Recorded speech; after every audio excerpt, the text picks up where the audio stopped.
Can you intro it? It's 13. It's like opposite day. Do it. I can't. I can't do it. Hello, everybody, and welcome to the Huber Rebels podcast. This is what happens when we start drinking half the beer before the podcast starts. Yeah, I can't talk right. Hello, everybody, and welcome to episode 13 of the Huber Rebels podcast. My name is Ethan, also known as Luke Skywalker. My name is Jordan, also known as Yoda, because Ethan is going to be carrying me in his backpack this week. Doing backflips and all kinds of stuff. I'm ready. I'm scared, but I'm ready. Too, like SpongeBob. I'm ready. Gary's on my back. I've never heard SpongeBob say it like that. Hey, Gary's on your back. Yeah. There you go. I'm on your back. Gary's on my... Oh, man, I want to make that the thumbnail. There we go. It'll be in there somewhere. Somehow. Yeah. Okay. Let's get going. Where do we start? Skip the flank right stack, 32 Sam, alert X foot. Oh, spicy nuggets are back. I might have to stop on the way home. Oh my god. Dude, these spicy nuggets at Wendy's, I really want some. Oh! Dak Prescott in the middle of the huddle was just like, oh, spicy nuggets are back. I'm going to go get some of those. That's amazing. I thought that was pretty great. I would love if it was a code thing too, but I think feel like, really wanted spicy nuggets. I know. I have something to share with you. Okay. And I want you to be open-minded. Okay. Context, or you're just going to show me? Just going to show. Okay. Better not be a naked picture. Oh my god, who's in this picture? Somebody's in this picture. Nope. Oh, okay. But it's me. Yeah. At the entrance of Star Wars Land. Did you go in? Nope. I was thinking about it the other day, too. Thinking about what? We need to go. Yeah, we do. I know. Yeah. Yeah. Just wanted to show you. Did you get a pass? Yep. You already got it? My parents have been asking me. I've been telling you this. They've been like, we're getting passes. Are you joining us? I finally kind of had to. Yeah, but... And here's me in front of Star Wars Land not going in because you're not next to me. I like how you're putting that on me, but it's not just me. No. It's not a you thing. I'm just saying, like, when are we going to make this happen? You talk to Maya. Don't put it on me. Does she have to go with us to Star Wars Land? To Star Wars Land? Yes. Does she care as much as we do? She does. Yes. Okay. I indoctrinated her. Also, we're going to get passes at the same time. I know. But it's, like, to the point where, like, I'll buy your one-day ticket if we can just go to Star Wars Land. And then you can get passes when you need to get passes. Just got to talk with her about it. I haven't forgotten about it. I know you haven't. It's just... But it's just getting crazy. Yeah. What do you mean? I want to go so bad. Yeah. You got to bring it up again, then. You need to talk to her. I don't need to talk to her. Yeah. Talk to her. I will do that. Yeah, no, I'm not, it's not a shame thing. It's just like a... But I feel I wanted to show you, like... Because all I want to do is be there. I know. So, I will talk with and her it's, about figuring it out. I didn't mean to insinuate, like, I need to go in the next 2 weeks. Yeah. We need to go before Star Wars comes out, though. Yeah. And that's been in the back of my head. I'm like, oh my god, 3 let's months. make that 3 months. the timeline. Because I want to have them for Christmas this year. It's just if I even bring that up right now, I'm afraid of it being a no. And that's what I'm a little concerned because the about. one that we got is a good deal, I think. It's the Flex Pass. So I forget, it's in like the 600 range, but it has a lot of open days. And then there's other days where you can like reserve. Yeah. Where it's not a guarantee that you can go, but if you request it early enough, like you can reserve that spot for that day. At where? Disneyland. Oh, not Star Wars Land. No, that's gone. That's okay. That's what I thought. That's what I was Star Wars like, Land is probably Disneyland. It's not like a separate thing. Yeah, no, the pass I'm talking about. The Disney Pass has like reservation days, where it's like additional days you can go. Okay. Send me the link. On top, I will. I'll check that out. Okay, so we're gonna get into games because we don't have much else to talk about besides games and movies. Yep. So we're just gonna get right to it. Batman and Fortnite. Hit me with your thoughts. I'm not that into it. Yeah. I don't blame them for collecting money for doing these like crossovers. Like obviously that's a thing, right? Yeah. But then that's fine. Like I'm not hating on that. I have friends who are like, "Oh, what a cash grab." Like, dude, what do you think a company is for? It's to make money. It's not to please everyone and like Is it a cash grab if it's an completely optional thing that people have to choose to give money for? Well, I mean, I assume they're getting money from DC, Warner Brothers, whatever. There's that, first of all, and then obviously they'll get money from people who are buying the packs. Because that's what I was thinking when... So, I think the cash grab is like... It's, in my mind, slightly belittling your game a little bit to just be tossing all this random stuff into it. Was Thanos random stuff cash grab? Was that the Now it is. Was that the now reaction? It is. Now it is. But it's not in there. Now I see it as that. Oh. Because there's so many other things, and there's going to be so many more things. We just talked about Splatoon a couple weeks ago. To me, this is the future of Fortnite. And that's what it is now. It's like a platform to just inject all these other things into, and that's fine. Like I'm not into it. Think about all the Minecraft skin packs. But Minecraft does it... I think it does it more tastefully. There's not lore. I feel like that's why... And that's what I don't like about this. Because you like the Fortnite lore. Tilted Towers is now Gotham City. Huh? Well, I mean, how does that fit into the story? They did the Borderlands thing, right, where they turned an entire town into Borderlands. So what? But it's just I don't like it.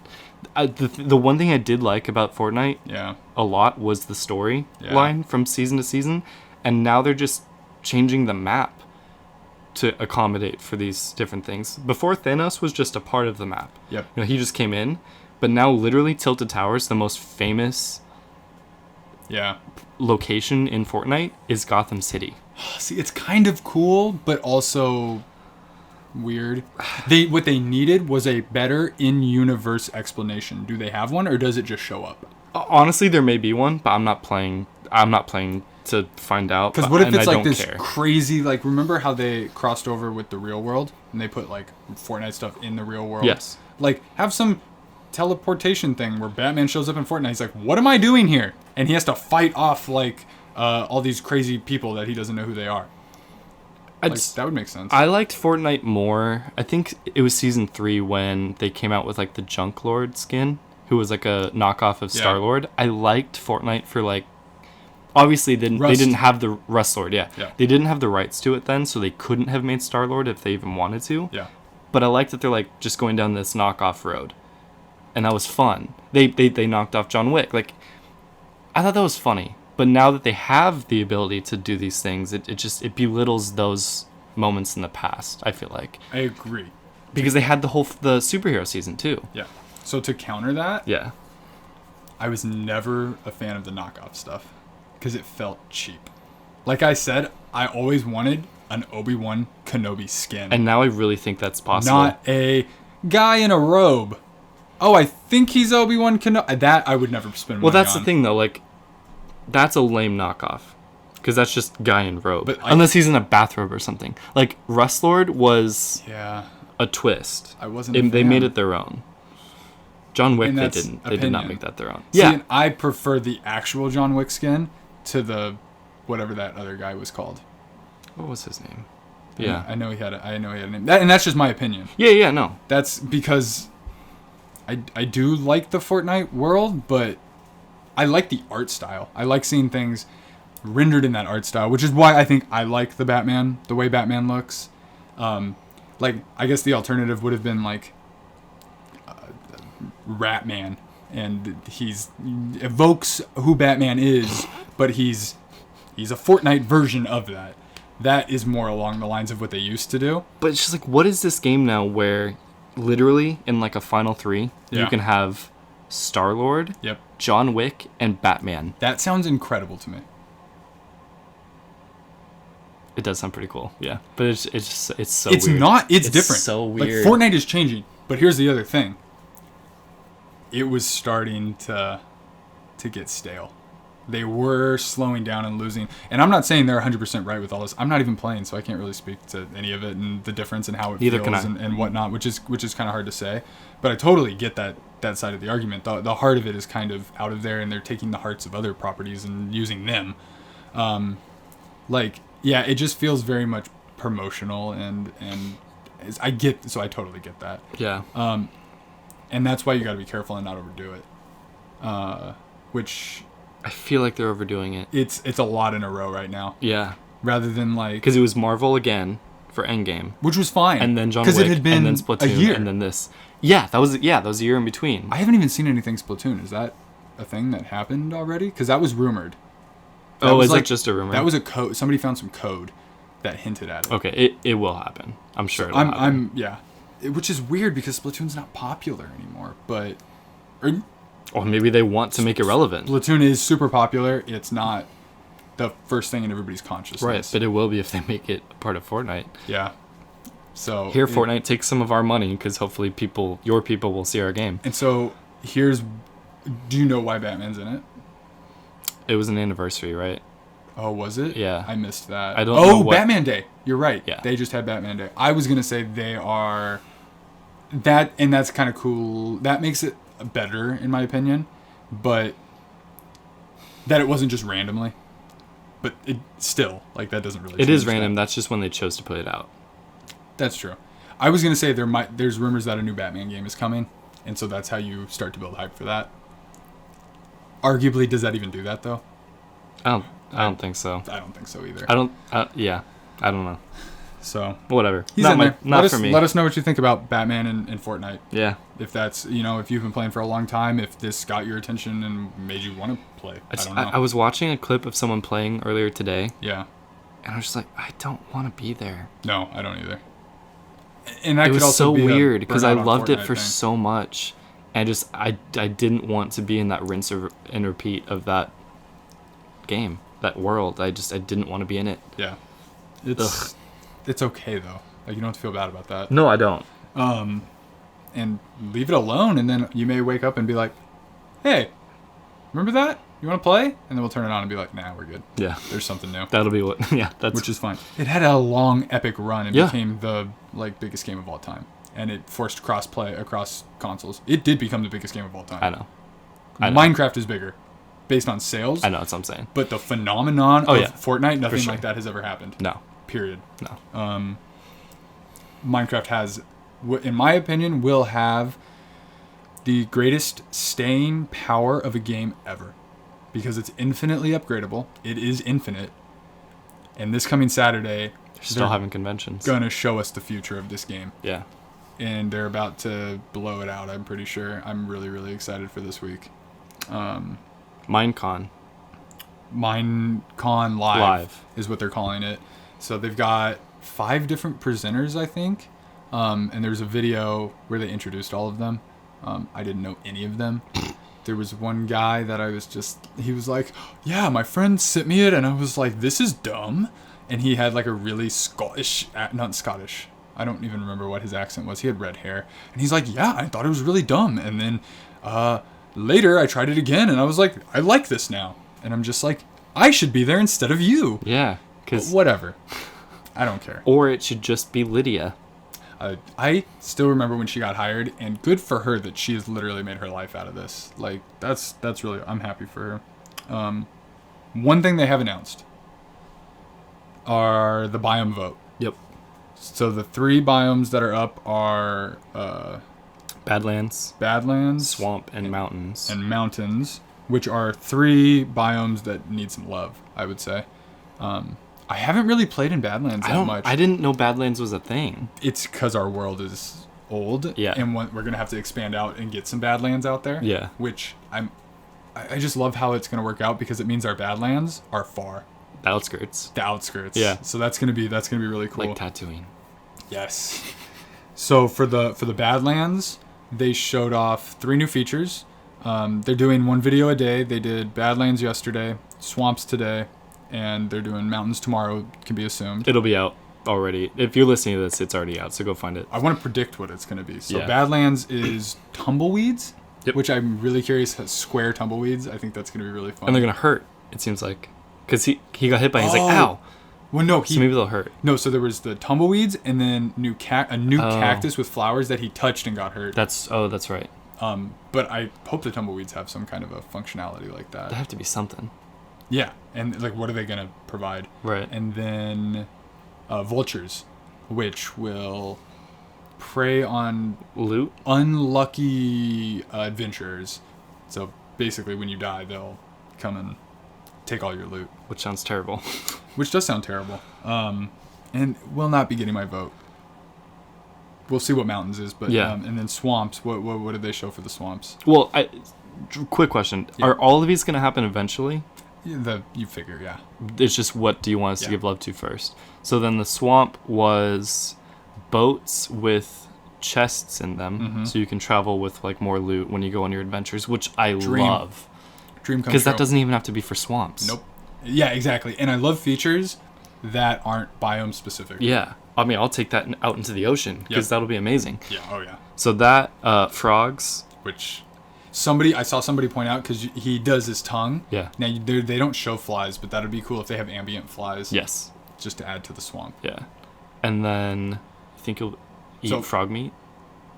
Oh, frog legs. Frog legs. For sure, you're going to be able to have frog legs. And then what was the tree? So the tree is...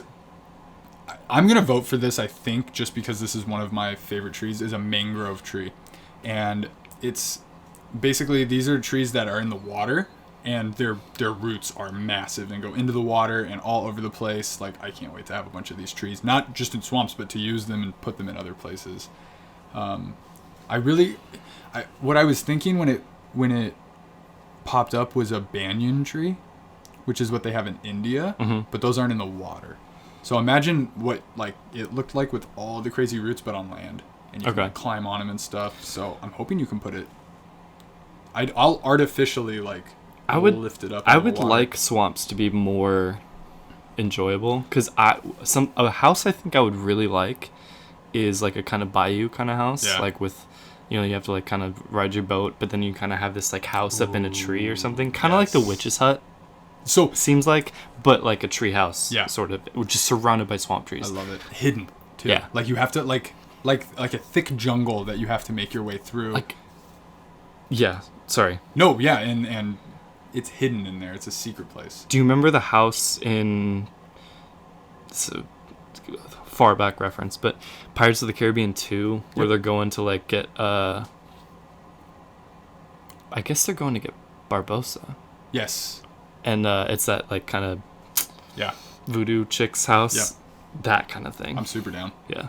Ooh, and we can link that in with the pirate stuff. And then lanterns. Oh, lanterns will make it look so much better. Yes. Lanterns are the best thing they've ever added, in my opinion. I love them so much. They're really good. So much better than torches. And I'm super down for swamps because this would like kind of solidify them. Oh, somebody did mention alligators would be amazing to add, and I feel like once you do this, then that's the next logical thing. Do you think there can ever be too many animals in Minecraft? No. Nope. And people were talking about that. Add more mobs, more. Did we think that at one point? No. I think we did, because there was the core ones, and we thought anything past that was like soiling it, right? Maybe you. Me personally, I've always wanted every possible mob. I've always wanted fish in the water, like birds, all that kind of stuff. Yeah. So vultures? Oh my god, is that the first bird? No, parrots. Parrots. But it's a different type of bird. And phantoms. I do like those. But it was the Mo Creatures mod. Yep. I've wanted that in the game. Like, part of the reason I built my computer to mod was like to get that. I wanted, if we have a certain area that has been constructed with this in mind. Yep. So I want as many mobs as possible. God, that's true. Yeah. Wow. So sign me up for more mobs. Now, let's talk about mountains. Yeah. They haven't announced it yet, but I saw some people throwing some ideas around, and then I was thinking a little bit, but mountains have always been a sad thing for me in Minecraft because they don't feel like mountains. What if this means changing the terrain generation to actually create mountains? Like taller mountains. Okay. Goats would be fun. Goats have to be a thing. But beyond that, I can't really think of anything. Mountains are kind of lame. So that would be the mob. It seems like they're adding like a mob, a functionality, and a nature item. And a nature item. Yeah. So cactus, trees. Okay, so for a mountain, we already have tall trees. A different snow functionality, like a blizzard or something, maybe, or ooh, that would be good. Yeah, there's not lower visibility. Like, yeah, that would be cool. I don't know. I'm excited for tomorrow to see what it is, but a temperature like game mechanic, maybe. Or if you get too cold, you start because they're adding hurting the Minecraft character creator too. Right Now, I think we talked about this briefly. You were less enthused about the idea. And I wanted to share why I love this idea. Yeah. To me, this combined... Just because I've heard this before, the sirens are on our end if you're hearing those. But with the graphics update, the ray tracing, and then I think we're slowly getting into Minecraft 2. I've always imagined a Minecraft 2. It'll never happen. Right. So what's the stage where I want to, in my mind, declare this is next-gen Minecraft? The right. core is still there, but they have added so much functionality. We're arguably already there. But it has been flat, blocky characters from day one, to the point where mobs have more interesting parts about them. I know. And so one of the things that always stuck with me was having a Banjo-Kazooie skin, but the backpack's just flat. Or the fact that you have capes. Like that was always really cool to have a cape. But they never expanded on that. And armor, right? Like yeah. that was the only thing. This, apparently, backpacks will be like textured. And I'm like, imagine actually being able to be a character. You're going to get a lot of variety with that. Apparently you can also make a mermaid. So like you can change like the way your feet are to like be like a mermaid. I don't like it. I'm 100% on board. Why don't you like it? Because that's not Minecraft. And I understand Minecraft is never a solid thing. It's an ever-evolving thing. Yeah. But those characters are so iconic, and I don't want those to change. I don't imagine them changing Steve. I'm not talking about the skin. I'm just saying the shape of the character. Like, mermaid feet? Why? So that this game can be whatever anybody wants it to be. Doesn't mean you have to do that. I know. I understand that. But like, what if there's a kid that wants to play as a mermaid? Or a little girl that wants to play as a mermaid? That's how I think about it. What do? You just kind of like flap around? I don't know. Yeah, maybe. I haven't seen it, so I don't know. I'm not that open to like every possibility. Like Minecraft is still a very special thing. Yeah. And I don't want it to change too much. And they've definitely pushed the boundaries over time, and I've accepted all of it. Like, it's fine. I like the way it is. Yeah. But changing the like structure of the characters and the simplicity of them, which is what we fell in love with in the first place, I'm not a huge fan of that. I'm not against it. I'm just... Was it? I'm not... Yeah. I don't know. I'm torn. We've always defended that. Anytime someone says like, "Oh, it looks stupid," like, why would they choose to make it look like this? We're like, I love it. Like, it's a great choice. Like the graphics. I wasn't specifically like, yes, flat characters. Like that was never something I was dead set on. I'd love to wear a pirate hat. You can't do that. Wear a helmet. Yeah. You're gonna have to wait and see. I guess so. I don't think you'll be forced into doing anything though. I'm not. That's not even what I'm talking about. I'm not talking about. I don't. That's fine if people want to do that. I'm happy that they get to do it. It makes me sad to see it change away from what it started as. Back in my day, our characters were flat, and we had to imagine the stuff on the face and the hat and the back. Yeah. Yeah. It forced creativity instead of just like. No, it can be whatever you want to be. You can look like anything. No one looks... There's not a uniformity between people. I think they'll keep the uniformity. I haven't even looked into too much of what it actually looks like. Yeah, and what I'm imagining it's going to be, I'm just expressing. Want Minecraft characters with fingers. No, God, no. That is creepy. So is a mermaid tail. I think that's in the same realm. It's weird. I haven't seen it. Walk so I guess around. I can't really. But I don't even know. We'll see. What do you think? Tweet us. Let us know. Tweet us. Speaking also of Minecraft. Yes. Could you imagine building a PS4 in Minecraft to play Minecraft when you play Minecraft? I cannot imagine that. Well, somebody did, and they made it. Talk about a mad lad. Oh my god, I know. I love this Minecraft mad lad thing. But basically, this guy built a DualShock 4 and a TV screen. And when the video starts, it's really confusing because he falls on the middle PlayStation button, and you're like, what's going on? And then he does it again, and the main PS4 menu pops up. And then he flies over and he lands on the right D-pad. And the icon that's highlighted goes to the right. Then he flies up and he does it again. And it goes to the right. And it highlights Minecraft. Then you're like, wait a second. And he flies over to the X button, which will never be cross. Do people call it that? That's official. That's the official term. It always has been? Yes. And nobody calls it that. Yeah. Are they British? Like, No, I'll explain. That sounds British. There's a reason for it, actually. Uh-huh. But, and it launches Minecraft, and obviously it's not actually running Minecraft, but it's like, they've like pre-rendered screens? How do you think that works? It looked like pre-rendered screens, but, well, I think it was pre-rendered screens. It looked like it was running a live running PlayStation and was controlling it from in-game. My favorite comment was, if only Minecraft loaded that fast. Which then made me think, oh my goodness, it's going to. In 1 year, it's going to. You're going to launch it and it will every game, you will instantly load into the... So, imagine rest mode. Yeah. Greatest creation ever. I love it. That's all I ever put my PlayStation into. Imagine that level of functionality, but the game doesn't have to be suspended in the background. You click it and you're in as fast. Yeah. That is what I'm expecting. So like it saves your state? No, it just loads so fast it doesn't need to. Yeah. Because you go click and you're in 5 seconds. Yeah. And interestingly enough, like you said, you leave your PS4 in rest mode pretty much constantly, right? As do I. It turns out, and I remember hearing this article a while back, this was actually a problem when this console generation started, because all of a sudden there's 100 million consoles around the world that are constantly drawing power. Yeah. 8.5 watts an hour. I'm not sure what the rate is, but it's a lot. Significant. Yeah. For it not doing anything.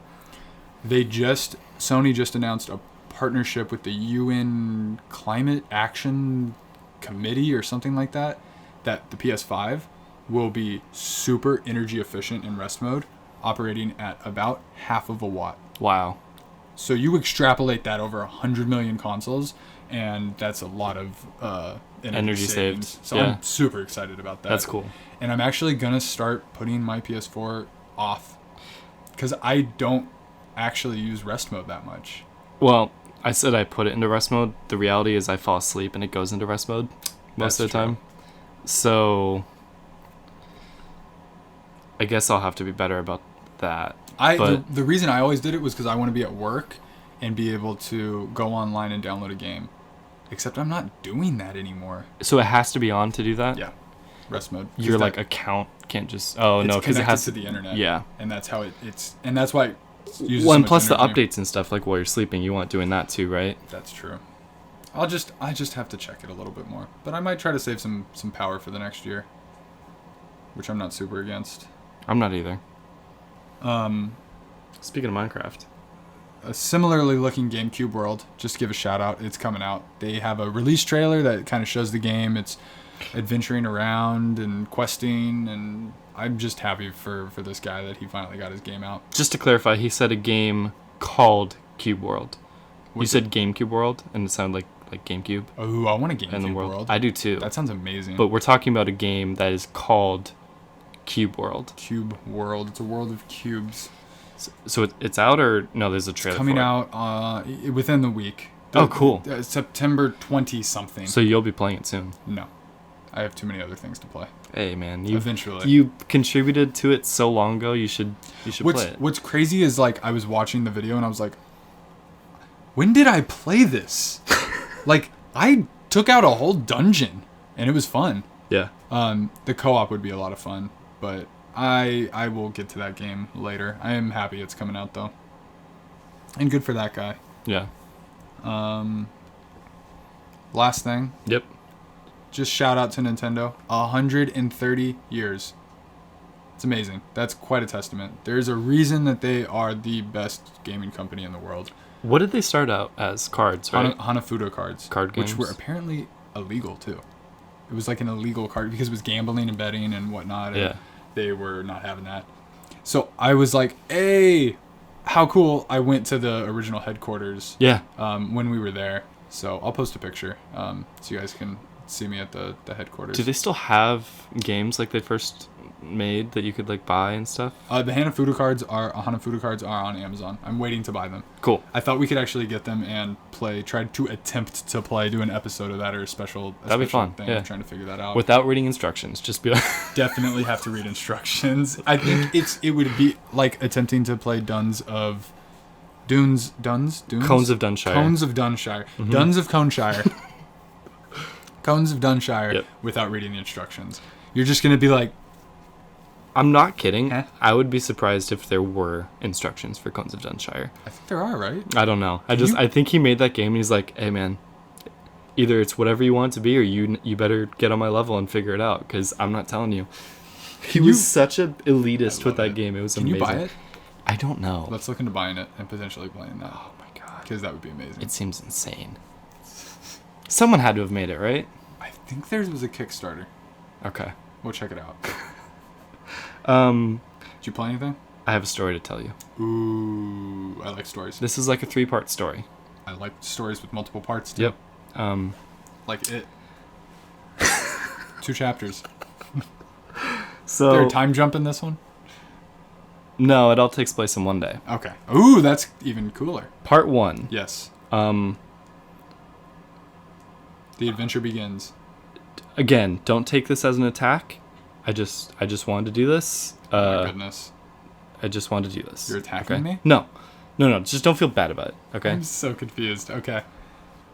And hey, podcast viewers / listeners, I just want you to know, I'm at Disneyland right now. As you can see, there's Thunder Mountain back there. It's a cool little wagon right here. But just in case you're wondering, this is the entrance to Star Wars Land. It's so crazy. That I'm standing up front of. One of the 3 entrances to Star Wars Land, and I'm not going in. Oh my god, I love why? it. Because Mark Hamill and Harrison Ford aren't here to ask me to go in with them. And believe me, I asked if they would come and test my friendship with you. They didn't answer, of course, but I'm not going in because you're not here, and I am not doing that. I just want you to know how close I am. Here, I'll get a little bit closer again. Oh my god. I want someone to push you in there. Maybe just slightly hear the music. It's very pretty, very Star Wars. So I like the round Star window. Wars, but can't go in.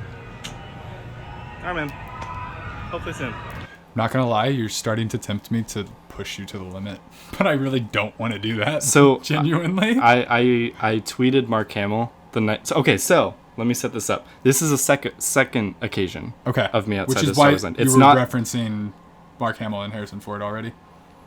These were both in the last week. Yeah. The first one I showed you was a different day from this one. Okay. The picture and this video are 2 separate days. Okay. I went a second time. Okay. By myself. Yes. Okay. The day before I went, I tweeted Mark Hamill, and I said,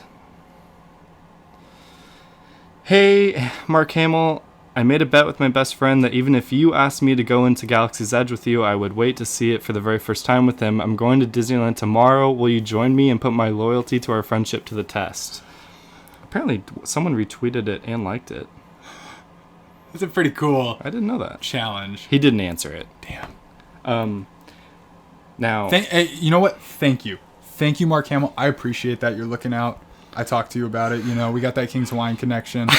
I appreciate it. Thank you. I mean, I would have gone and hung out with him at Disneyland, but I wouldn't have gone in. I wouldn't have done it. Now,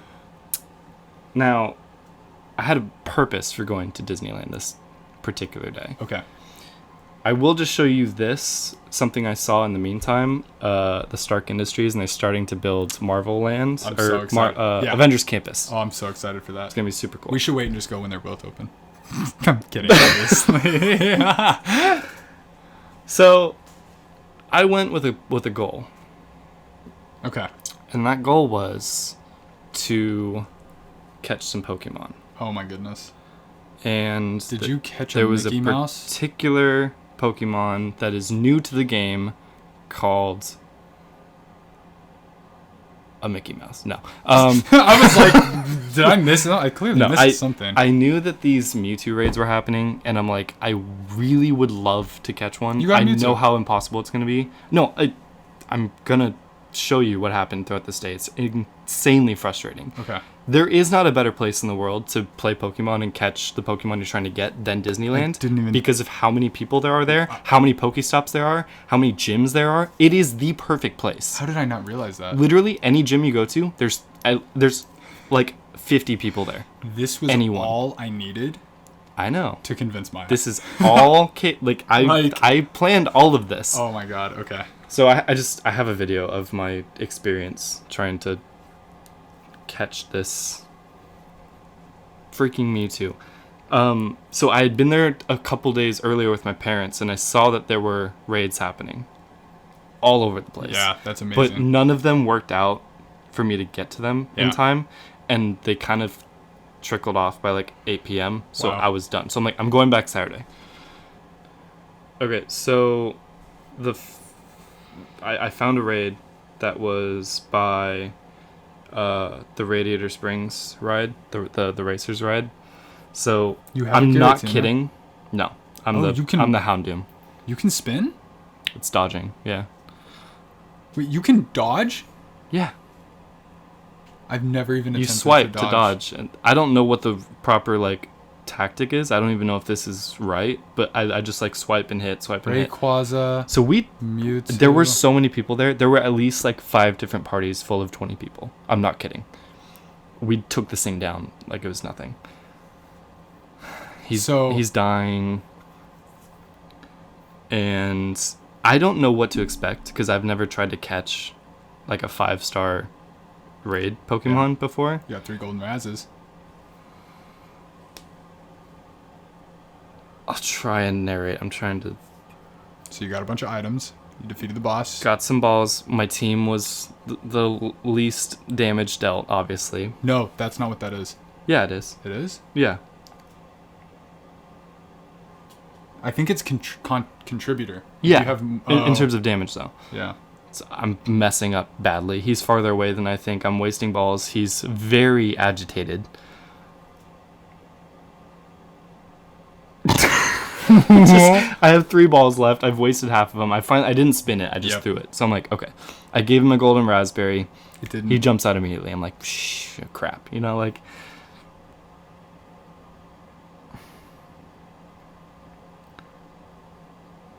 Not even a good throw or a nice throw.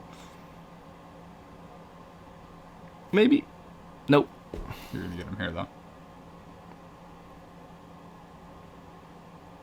I wish there was sound. I'm sad there isn't, but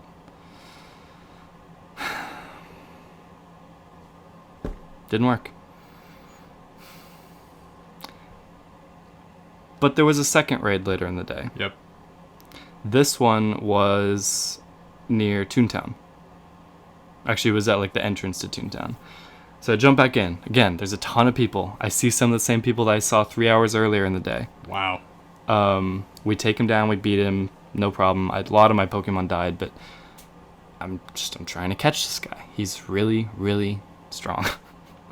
He has a 1% catch rate. It's so frustrating. A 1% catch rate. So even if you take him I down, believe it. I understand. Yeah. It's like it didn't work. Until it did. We're not gonna watch all this for nothing. No, I wanted to show you how stupid it was. I've never seen it's insane. This. I've never seen this I have before. 1 ball left. And that always happens to me.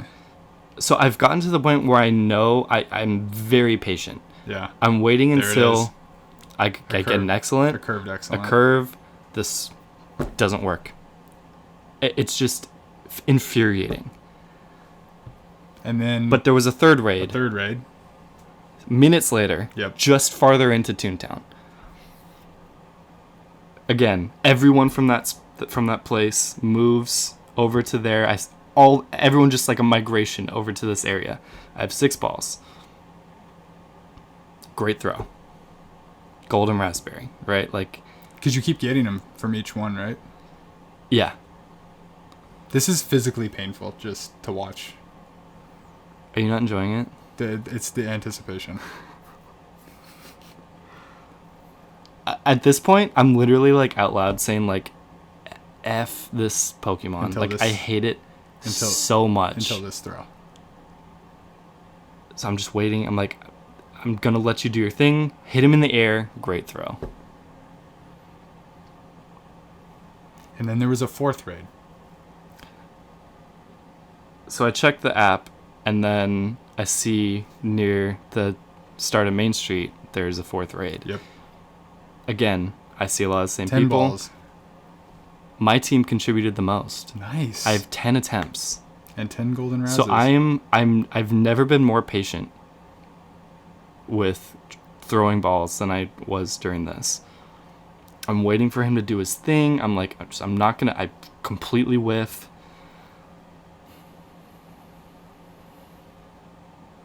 There it is. How beautiful was that? That was nice. Like, even mid-swipe, there wasn't even a circle when I threw it. And it still doesn't work. Until the next time. It's so annoying. I have 8 attempts left. I'm just like, this isn't ever going to happen. I messed that one up completely.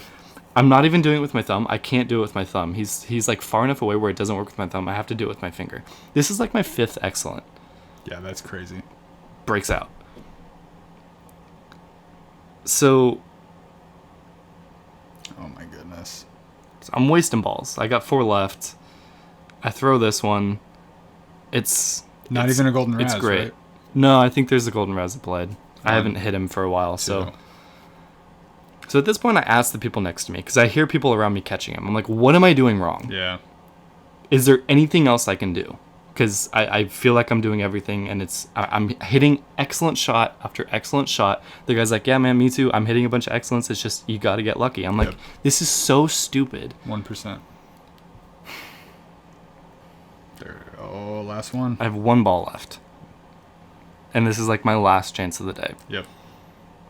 Not even a nice throw. 1, 2, 3. And I was so happy. I'm such a bad person. You have no idea. I was like, I'm such a bad person. I hate you. I really hate you. Maya's gonna hate you too. okay, 3 stars. But then there was a 5th raid Oh my god. at the castle. And everyone moved over to that one. This is 4 raids back to back to back to back. We took them down, and I have 10 golden raspberries, 7 balls, less than last time. I throw the first one. I think I don't even hit him. Honestly, they should advertise Disney passes for Pokemon Go. I agree. Because all I've ever said is, how are you ever supposed to get... You also have, like, no battery. I got my 2nd Mewtwo. On 1 throw? 2nd throw. That's insane. 2nd raid in a row. So then I'm just like, yep, I'm going home. And then I caught myself a Gengar at a raid, like a 2-star raid just outside. Insane. So, I would like for you to meet... I should have had this more prepared, but... just a quick second. Oh my goodness. Don't hate me. I'm sorry. No, it's okay. I was like, I have the opportunity. Like, I really want to... Wow, you do held this. that off yesterday, too. Uh-huh. How did you hide that on your phone? I thought you saw it at one point, and I was like, I damn did it. not. I would have lost it. I would like I'm for sorry you I'm to not meet more excited. My heart is just racing. Walt Disney, Oh my god. because I caught him right under Walt's apartment, Oh, that's perfect. and Aurora, because I caught this one at the castle, which is Sleeping Beauty's castle, whose name is Aurora. Both 3 stars. That's amazing. I love them. I'm very happy I have them. And now I know where to go if I ever want to catch legendary Pokemon or anything that's in these like special raids. Just go to Disneyland, do it all day. You'll probably catch one. That's insane. It's amazing. Because, yeah, he has a 1% catch rate. So even if you beat it, you have a very difficult chance of catching it. So I walked a total of 8 miles, spent 98% of my battery. How many eggs did you hatch? A lot. Oh my goodness. Yeah. It was a good day. Was this after you said... Yeah, because that was last week, right? After I said I didn't have any luck? Yeah. Yeah. This was after? But this was just Turn me it around. going out and doing something. Like I hadn't been doing anything in Pokemon Go besides playing on the way to and from work, basically. So I just went out on like a Pokemon adventure. So mad. Disneyland is the place to be. Yeah, no kidding. Oh my goodness. We will never want for anything in Pokemon. That's nuts. Okay, so Part 3 of my story. I'm gonna cover up the camera right now so that my crime isn't recorded. I'm just kidding. Trade it to yourself. part 3 of my story. Disney or Pokemon? Just this day. Okay. Oh, that's all in one day. I did not park in the structure because I didn't feel like paying $25 to park. Where do you park then? I parked in a neighborhood south of California Adventure, south of the convention center. Because you got to get to a distance where they're not towing cars and giving tickets and stuff. Is there stuff posted?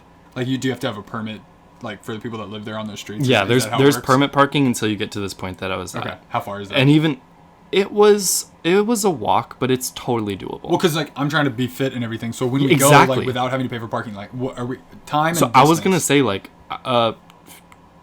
15 minutes. Oh, that's fine. Yeah. Oh, that's fine. We'll do that every time. I'm down. Like we'll do that every time. That's what I was thinking. Like I'm getting a decent workout. Like I'm walking a lot. And you're literally going to Disneyland to walk. So, right. Like you're just getting warmed up. It didn't bother me. Yeah, that's awesome. It would probably be cheaper to park there and take an Uber than to pay $25. I did think about that too. For parking. You split $5 for an Uber and it's $1. If you just want to do it one of the ways, like just to get back if you're tired or something. Yeah, totally. That's a good idea. Yeah. So I'm walking back. I'm almost into the neighborhood to my car, and this car drives up, and there's this lady in it, and it's one of those cars where it's just filled with stuff. Hoarder car. Homeless hoarder car. So this lady is like, excuse me, like, do you know the area? I'm like, no, I don't. She's like, oh, like, what are you doing here? I'm like, I'm walking back from Disneyland. And she's like, I haven't been to Disneyland in so long. She's like, I forget. She called me like... She's so close to Disneyland, too. Fancy pants or something. I don't know, something, right? How old was she? She was asking what the price is, and late 40s, 50s, kind of a person. I gotcha. So she was surprised that I was at Disneyland seemingly by myself. So she's like, how old are you? And I said 25. She's like, oh, you look like a baby. I'm like, yeah, I've heard that before. This is awkward. And she reaches out her hand. This is where I made the mistake. I shouldn't have shaken her hand just because she's sketchy and a stranger, right? The second I grabbed her hand, I was like, am I about to lose my hand? Because the fact that there was so much stuff on the passenger seat, I'm like, is someone like hiding under the stuff and they're gonna like hack my hand off? Like something felt very wrong about it. And she's holding onto my hand, not shaking it. She's like grabbing my hand. And she said her name, don't remember it. I again shouldn't have maybe said my first name, not that it really matters that much, but I said my name is Jordan. She's like, is it Little Jordan or Big Jordan? And I'm like, well, whatever you want it to be. And I pulled my hand back. That's not what you're supposed to say. Whatever you want it to be. No, I could have said, do you want to find out? Which is what I realized afterwards. I didn't process what she was saying. I'm just like, what's happening? Give me my hand back. I pulled my hand back, and she's like, oh, so like, do you know like the area? I'm like, I got to get going. She's like, okay, baby. She called me Poppy at one point. I was just like, what the... I didn't process until I got into my car what was happening. I'm like, what could I have done just then? Like, caught some diseases. Probably, yeah. But that's never happened to me before. That was really weird. That's really uncomfortable. It was really weird. That's like what happens in Vegas. Yeah. Which did happen when we were there, and there were people talking. Oh, that's super uncomfortable. Yeah, I've never been like hit on by an older woman. She's driving around Disneyland. She knows what she's doing. Mm-hmm. Oh, that's gross. Okay, PSA: be careful if you're around Disneyland with creepy people walking around. Yeah. We were at the mall like a few weeks. No, like, oh god. Before we went to Vegas, we went to went to a mall out in like Lakewood, and we were walking through the parking lot, and there were these like early high school aged girls that like it was three of us guys that were like, hey, like, can you give us a ride? And we were just like, go away, like, and I'm just like, oh, how gross that they're just like walking around like Once Upon a Time in Hollywood. Yeah, that was exactly what it was like, and I was just like, ugh. And yeah, no, that's how you go to jail. Should we talk about that more when we come back? Did we get everything? From the break, I think. Oh my goodness, yeah. There we go. We'll be right back to talk about movies, including Once Upon a Time in Hollywood.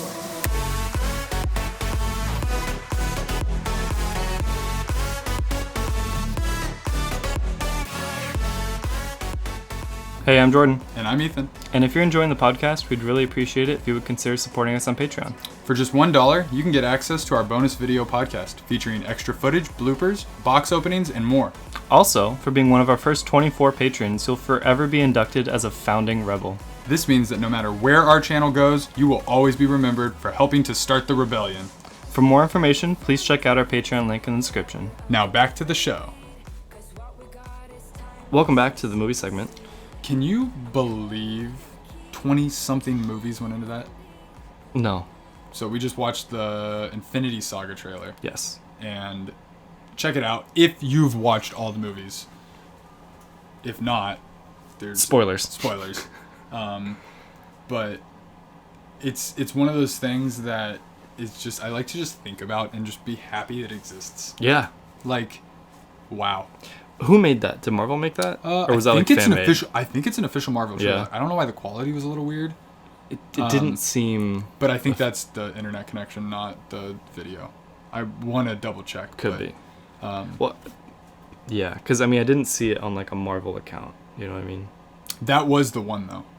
That was linked in the article that I found that was about the official Marvel Infinity Saga trailer. Right. Yeah, that was amazing. But I agree, it was a little weird. Did you hear he's gonna have a cameo? Yeah. And it's pre-old footage or like? What'd you say? Pre-old footage? It's pre. I was gonna say pre-recorded. Yeah. Like he did not. He did not get into the studio again for Black Widow. No. He's done. Yeah. So, but I'm okay with that. Yeah, I'm happy about that. I wouldn't have wanted that. Maybe they even filmed it concurrently, intentionally. Like, hey, this movie's coming out. Can you shoot these scenes? Well, no, but I hope whatever it is a flashback. Well, I guess the movie takes place in the past, but whole movie. Even still, like, it's too soon to be like, hey, here's Iron Man. You missed him. It's like, not really. Like, he hasn't been gone that long. I trust they'll do it right. I do too, but... Where it doesn't feel like that, because it's very, very easy to make it feel like that. But Endgame just came out, and to already be getting rumors of, like, he's in another movie, it's like, already? We already got Far From Home. So, I think in their minds, they've already stopgapped it. And with now, one movie? Yeah. But a year. It's going to be almost a year of real time. Yeah. And when you... Here's... So... We feel that now. But history doesn't matter. That movie's just going to exist. So if he needs to be in a scene in that movie, he needs to be in it regardless if that just happened. Does that make sense? I do. I'm not even talking about time. I just mean even... I guess because it takes place in the past, that makes them able to do whatever they want. Because if it was like the next movie chronologically... Absolutely not. That's way too soon. To do a flashback to just put him in there. But it takes place in the past. He would have been alive... I mean, the movie's based on a character that's not any longer. I know. So it's different. This is definitely new ground. And we honestly just have to wait and see, and we'll know if it doesn't feel right. But it's just the fact that, like, after Endgame, everyone's like, do you think we'll ever see him again? It's like this kind of, like, mythical thing. It's like, that would be amazing if that ever happened one day. And we're already talking about it. Yeah, I'm not surprised. It's a little... I get you, though. Yeah, undersold. It's like, oh, okay. Didn't have to wait very long for that one. Yeah, if it's not forced and it makes sense plot wise, sure, it could totally work. It'll be okay. If it's forced just to like be like, don't worry, he's still like here, then that's where it's gonna. It can go both ways right now. Yeah, so I see both sides of it. Yeah, and we'll have to see. Yeah, I think I'm just giving them the benefit of the doubt. Sure, and I do too because they've never done anything wrong in my eyes. So that was one trailer that came out this past week. Yes. There's another trailer for it's a sequel to Ant-Man and the Wasp, set in an alternate reality future past where there's no aliens presumably, and he's just Paul Rudd. Yeah. Well, no, he's not Paul Rudd. I don't know what his name is. Living with Yourself, coming to Netflix. Do you want to give a shot at describing it? He's someone who's not quite comfortable with himself. Like, he just always seems to be screwing up, and he's just kind of getting down on himself, it seems. And I don't know if he finds this place or hears about this place that will... It's like a kind of like a sensory deprivation kind of chamber where you like just go in and you come out like a rejuvenated person. He's like, yeah, give it to me. Like, I want to do that. And he does, and he feels great. He feels like a new man. He's like, I can kill it in life. I'm good at everything. I'm Paul Rudd. from real life. There you go. I can do no wrong. Exactly. I'm handsome. I'm funny. I'm great. I don't age. Exactly. And then it cuts. And then to a hand punching through the dirt and ripping like a plastic bag apart. Yeah. Oh no. Our guy that we started with was in the ground. I was all in the second that happened. I was just like, yes, what's happening? This is so weird and creepy. Oh my god. It's very weird and creepy. I was kind of all in when it was Paul Rudd. Sure, that's enough to sell it. I think the only one, not the only one, maybe there's someone else, but he's so perfect for this. There's a weird vibe with this show, though. Oh yeah. That makes me not 100% stoked for it. It's very strange. But I love it because it's I'll watch it. Because, and that's really what it is I see him doing this role. If I had heard about this concept, I would have been like, that's okay. But because of his lack of aging and the way his delivery is, yeah, playing himself in two different versions I think it's gonna work. I couldn't tell what the tone of this show is supposed to be. Is it funny? Is it dramatic? Is it scary? It's both. It can't. It's hard to make all of those work. It's because it gets messy. You usually have to pick one. Yeah, and I don't know what it's going to be, but what I like is it doesn't feel like they're making this just because of the gimmick. It feels like there is a heart to it and a message about becoming better and dealing with your inner demons, and it's kind of manifesting it physically, and I really want to see that because I felt like and then that's what resonated so much. I was like, this is something that everybody goes through, but they're exaggerating it, right? Making one guy really miserable and one guy really, really, really positive. Yeah. And it's kind of the battle that goes on in your head happening in real life. What do you do if a better version of you is trying to live your life? Yeah. I love that. That's such a fascinating concept. It'll be interesting. And it's a Netflix movie, so just go watch it. Oh, it's a show. It's a show. Yes. I forgot that because that changes it. That lets them I'm excited. We'll see. So we also have a special second half beverage special edition that I didn't know existed. We both do. Till recently, yeah. So mine is called Star Kitten after Starman, the dummy that was, or I don't even know what I guess it was a dummy in the SpaceX astronaut suit launched in Elon Musk's original Tesla in the first ever launch of Falcon Heavy. Yes. And I have the brewing company, not a pineapple beer, which is a spoof of the Boring Company, which is another one of Elon Musk's companies. Spoof puns. Yeah. It's like a spoof pun on a spoof pun, which I love. It is, huh? Yeah. The company name is a pun. Yeah. Yeah, I love it. We got these because we went to go see SpaceX. In Hawthorne, which is crazy that it's so close. It is very close. I had driven past it at one point and didn't even realize what it was, really, at the time. But you had been asking to go for a very long time. A very long time.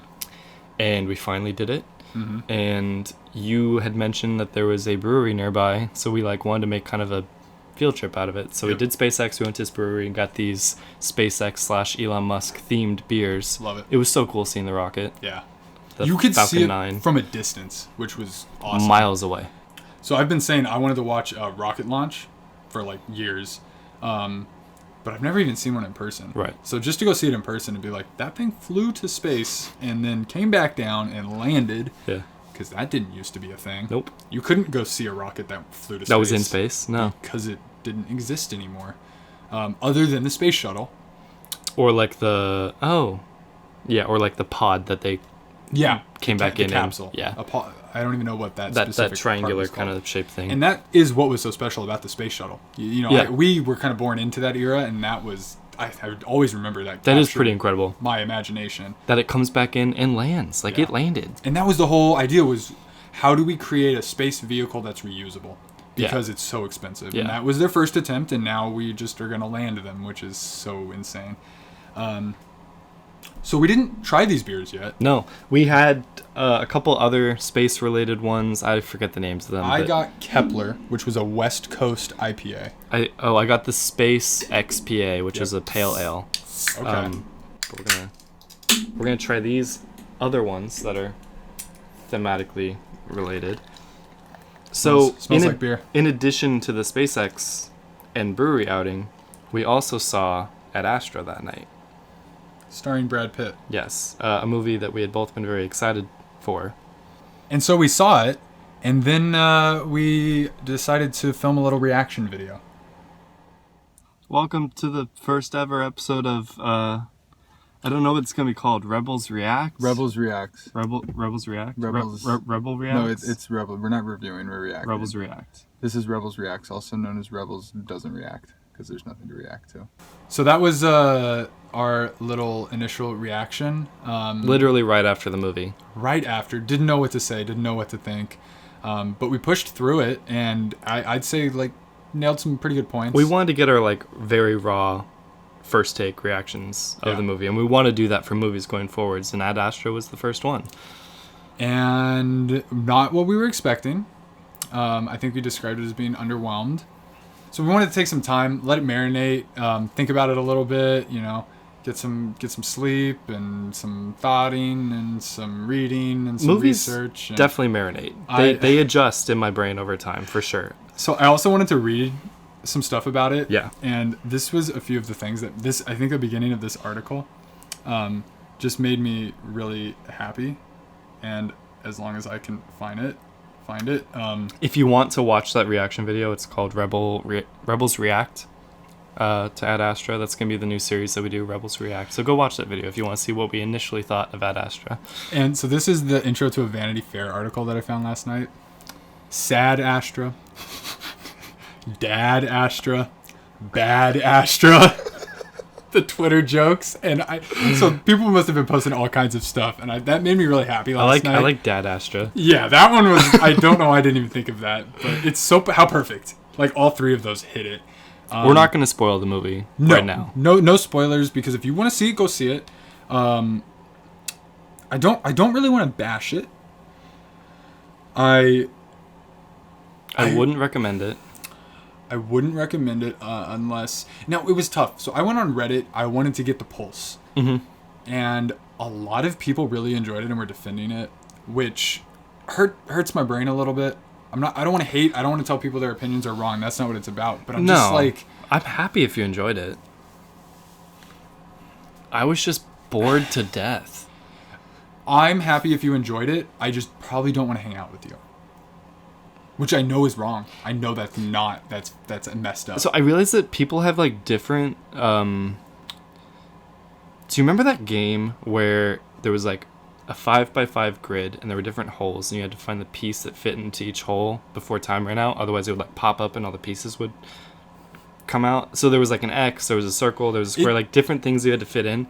Seems familiar. People have, like, different things like that in their brain where, like, a movie will plug into their brain in different ways. So, like, a movie will have certain traits that will fit perfectly with certain people. And I've realized that and I've accepted that. Like, my friend only loves just cheesy action movies. Yeah. Like John Wick. That's all he likes. And that's fine. That's all he needs out of a movie is just great choreography, a cool world. Yeah. He doesn't need good dialogue or, like, clever storyline. Yep.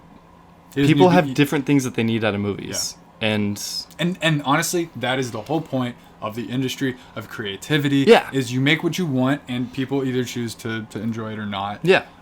So yeah, I don't want to hate on anybody. I did find one of the interesting common threads was a lot of people saying this movie spoke directly to me. I have dad issues. Okay. Like that, and I was like, oh, interesting. Yeah.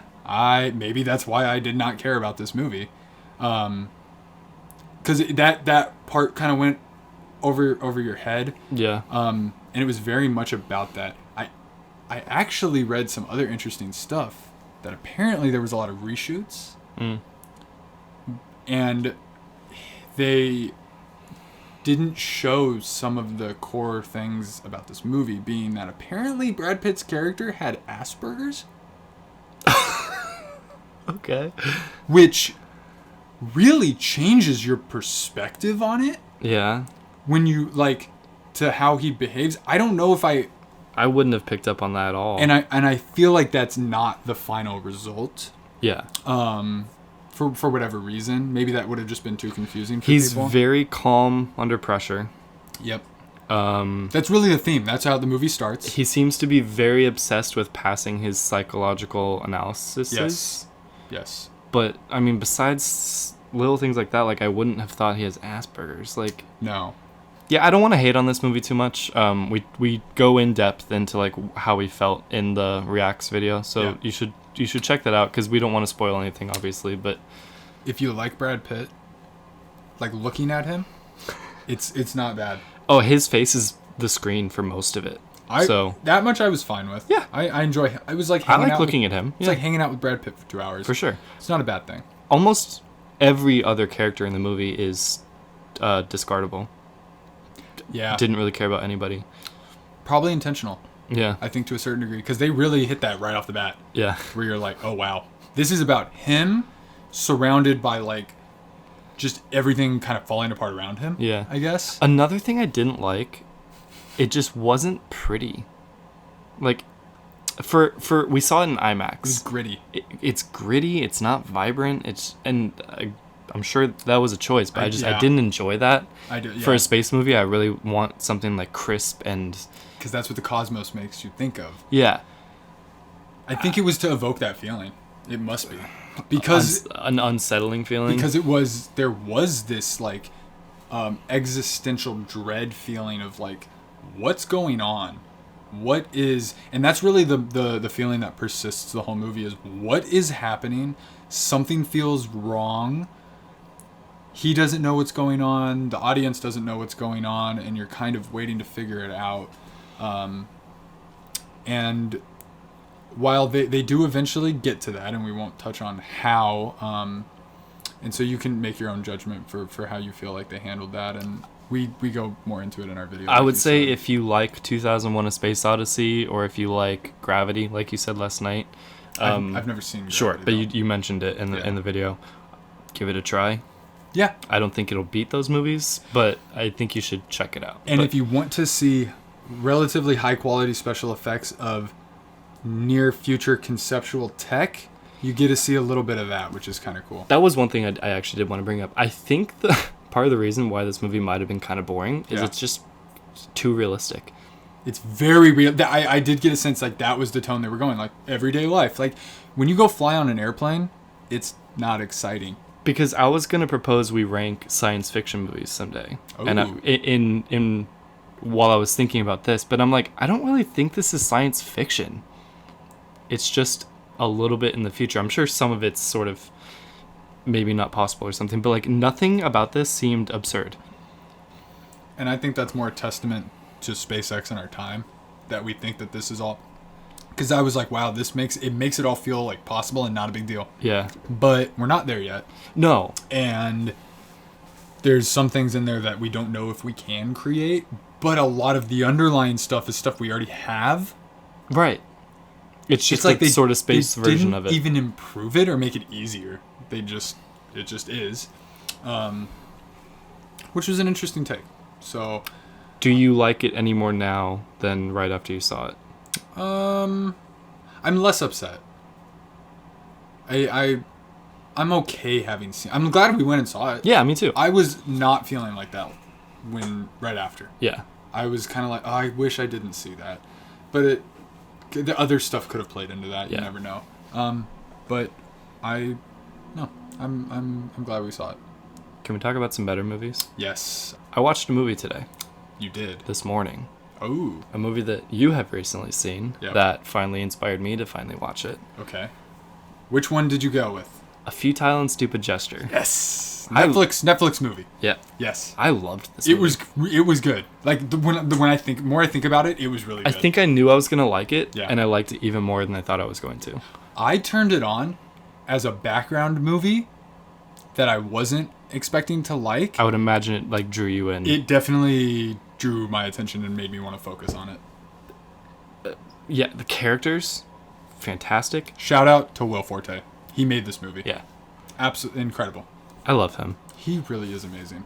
He made me care about somebody I never knew about. Right. I didn't either. And that's not easy to do. I mean, maybe getting a little bit ahead of myself, but I didn't know that this led to SNL. Neither did I.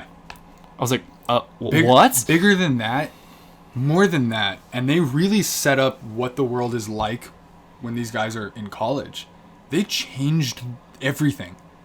Doug Kenny changed comedy. Who was one of the co-founders of National Lampoon. Which is what the movie's about. It's all about to set it up. And so I was a little scared because it was half documentary, half actual movie, and I'd never watched something like that. And I was like, because I really like biopics, and it felt like it wasn't going to feel like legit. But given what this was about, what a perfect way to do it. So if you liked this, you will like Vice. Oh, okay. Vice is like what this is, where there's like kind of this disconnected narrator who there's can kind narrator? of like yeah. I did not know Vice had a narrator. And it doesn't take itself seriously. It plays with the rules of movies. I mean, this movie references itself. This movie is self-referential. Like Vice is like that. Did you hear the part where he was like, "Oh, hold on, he's gonna say the movie title"? Yeah, I love that. Yeah. I like that a lot. I like when great. you kind of break the rules a little bit. Yep, me too. So yeah, I just wanted to make sure I mentioned that to you because No, it's very similar. Absolutely. And just to give a little background, so what's so crazy is because it's not a spoiler, like Doug Kenny passed away, but the narrator is old Doug Kenny. I don't know if you should say that because I didn't know. Yeah, they said it. What, that he passed away? Yeah. It's well known though, I think. Did you know? Yeah. I looked it up. When the guy popped on the screen. I was like, is that Doug Kenny? Okay, well that's why you know. You didn't know. I don't think it's supposed to be a surprise though. It's not intended. It was to me though. I didn't know. I like this was a fresh person story. Everything was new to me, and when that happened at the end, I was like, oh. It's not designed for that though. I don't know. Yeah, I don't know. I guess not. When somebody died 50 years ago, like they're not designing it for a surprise. I guess. That's well, but the fact that there's an old version of him narrating the movie, feels like it's led to be like a misdirection. It completely threw me for a loop. I'm like, oh, what? You're dead? Because that was one of the like cool things was like that they found 2 people to play him, including a version of him that doesn't exist. I know. Like that's impressive. Yeah. Because I was like, who is this guy? And then I was like, oh, okay, good for him. We'll put it. It doesn't matter. The movie's a year old, anyways. The movie's old and it's based on history. So I know. But if there was a Beatles movie that dealt with John Lennon's death, I know. It's not really a spoiler. I know.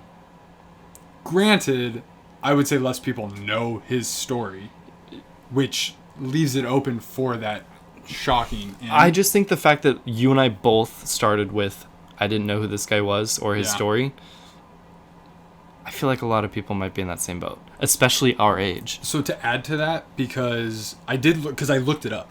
I like to know what I'm learning about and for context, and so I watched it with the like, oh wow, he's gonna die young.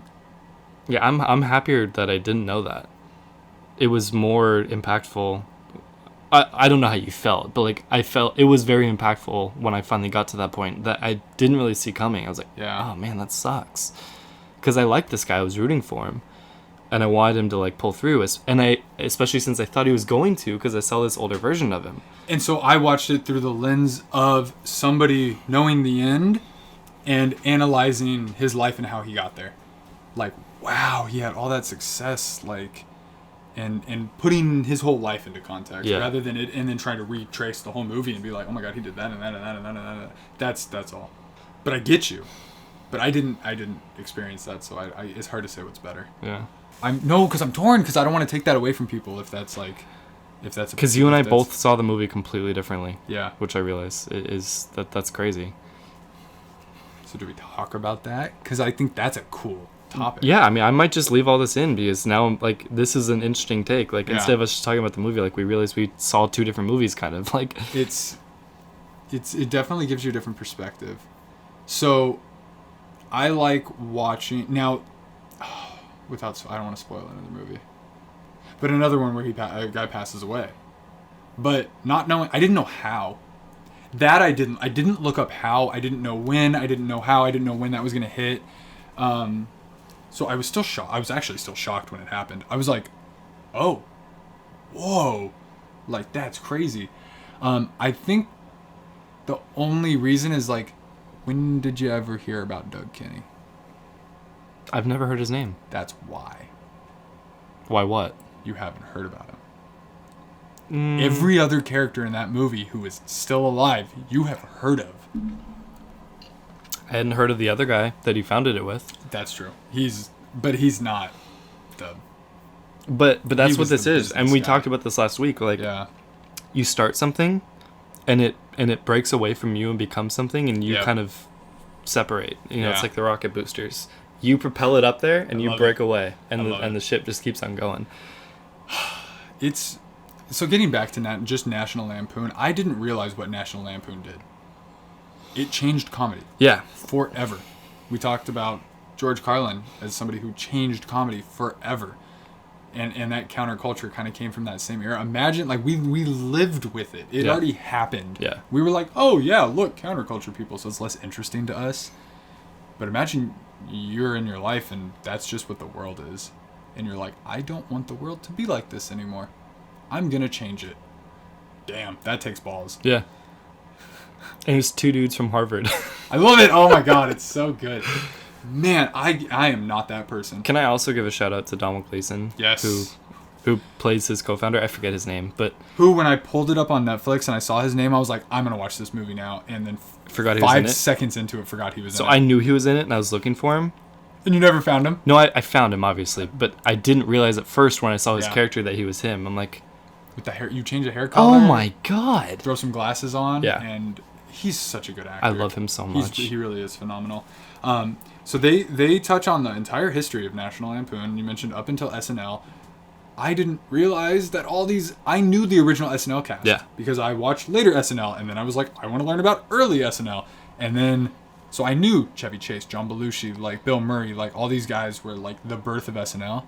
Didn't realize they jumped to the other team. Right. Essentially. Right. Lured by Lorne Michaels, who everybody knows. Was she in it? Who was she? I'm sorry, Lauren. For your penis. Oh. Is that a guy? Yeah. Lauren? Lauren. Okay. Lauren. I'm sorry. Lauren. I thought you said Lauren. That's more understandable. He was the guy who was like trying to get... him to join. Right. I think. And he's like, here, take my beer because you're probably going to steal that too or something. He had too much pride. Yeah. Do we want to say what the root of his motivation was? For what? His whole life. Yeah. He was trying to please his parents. Yep. That's all it was. Yep. And I was thinking about this, and I was like, wow, how many things in human history have we gotten just because of somebody got effed up as a kid and needed to prove themselves, then created the greatest comedy, the greatest comedy of all time, Animal House. Didn't know that. I didn't either. Watching it in this context, I'm like, I need to watch this movie. I know, I want to. Like, and that's what's so sad about old movies. There are people like, that's a good old movie, you should watch it. That's not enough for me. Yeah, give me context. What was so great about it at the time? I live with context. So, like, when I have children, I'm not going to be like, it's a good movie, watch it because it's good. Right. I'm going to be like, here's the story. When we were young, this movie came out called Iron Man. Right. And nobody cared about it. Yeah. And then this happened, and this happened, and this happened. Not, go watch Iron Man because a lot of good movies came out. Or, like, watch Animal House because it's funny. Be like, comedy like this didn't exist. Right. And then this guy came along and was like, I'm going to flip the script. Make something crazy, and it became offend a lot of people. Offend a lot of people. I love it. And become, like, the most successful comedy movie of all time. Yep. Ironically, or not ironically, but sadly, I have heard of Airplane so much. Not related, though. And, no, but, like, if you think about old movies. Yeah. Airplane is the one I've heard about. Yeah. Oh, okay, but not Animal House? Not Animal House. Yeah. I've heard of it, but not in the same way as Airplane, because it's more for everybody. Because it jumped off the hype of what was before it. Yeah. Exactly. And I've seen Airplane. It's okay. I've seen parts of it. Yeah. I watched the beginning because I wanted to see Kareem. Yeah. And then I stopped because I was like, oh, this is painful. This is like slapstick painful. Yeah. That I don't really enjoy. I respect Leslie Nielsen, R.I.P. Yeah. But a lot of it's very much like, ha ha, funny. It's for sure an old form of comedy. And that's why I want to watch Animal House and compare. Yeah. I did watch... Sorry, go. No, what? I was going to say, I have watched Caddyshack. That was on Netflix, and I like told myself to watch it. Did you like it? No. Because it's so weird that he didn't like it. Yeah. He wrote it and hated But it because they changed it so much. Yeah. I struggle but with... it's still a success, I think. movies. Or is it like a cult classic? It's a cult classic. Yeah. It got popular later, and they make a comment in that it's like, if only you knew, like, it would become popular later. And sometimes that's just what happens with movies. It's like, Can I just say, Joel McHale killed it as Chevy Chase. Yes. Sounded like him, looked like him, acted like him. Amazing. A lot of the people they got to play them, they didn't So really good. try to make them look like them, just like enough. Sure. They made a comment about that. They're like, we didn't really worry about them looking like them. They got the right people though. They had the persona down To evoke the energy and the But Joel McHale has worked with Chevy Chase. and no, and I agree, he stood out as being like, there were a couple moments where I heard and I was like, is that Chevy Chase? I was like, oh no, that's not him. Yeah. There were a couple moments. He did so good. My favorite scene being the hotel room in Hawaii. And it's so when you hear National Lampoon, what was your first exposure to that? Vacation. Okay, so yeah, National Lampoon Vacation or all of those movies. I actually heard about the classic ones after the first one I ever heard about was Van Wilder. Being a kid, when that came out in theaters, I was like, this looks like something I can't watch. Because I hadn't even heard about older ones, and I didn't watch it. I saw Ryan Reynolds on the cover. There were girls probably, and it caught my ear. Okay, so it's more recent. Yeah, that was like 2003. Interesting. 2002. Like, I'm young Yeah. kid starting to see stuff out Yeah. there. And then as I get a little older and learn about good movies, I think I saw Christmas Vacation first. I think that was the first one. I haven't seen that. It's really good. We should watch it this year. I'm down. For Christmas. Yeah. It's pretty classic. Yeah. Let me talk about two little quick ones that I watched. So Okay. I also watched The Men Who Stare at Goats, which is on Netflix. George Clooney, Ewan McGregor. I had seen the trailers for this. I think a lot of people saw the trailers for this, heard the title, The Men Who Stare at Goats. That gets your attention right away. It was pretty much what I expected. A lot of star talent. I didn't realize Ewan McGregor was in it. That was the reason I watched it. And he narrates it. So it's just kind of fun to hang out with him. It still weirds me out when he does an American accent. Is that what he was doing? Yeah. Oh. Because it is good, but also not him. But it works. Mm-hmm. He makes it work. If you want to watch a George Clooney and Ewan McGregor, it's actually kind of fun now that I think about it. Like, Yeah, you weren't loving it at first. I think because I was excited about all these other movies that it didn't stand out. Yeah. Compared to those, but no, I would recommend watching it. Yeah. Maybe while doing something else. You don't need to give it a lot of attention. Yeah. I don't do movies that way. I don't put a new movie on in the background. I managed to get through it. Otherwise, I would not. But how much of it did you actually like watch? The whole thing. Okay, so it wasn't in the background. Yeah, I don't know now. Now I'm not sure. That's a good point. Well, so I was just to be. I was playing Luigi's Mansion, which is I could pause it whenever I wanted. Yeah. It was a game that didn't require a lot of attention. So the game was in the background. Except you have to look at a game to play. You can listen to a movie. I know.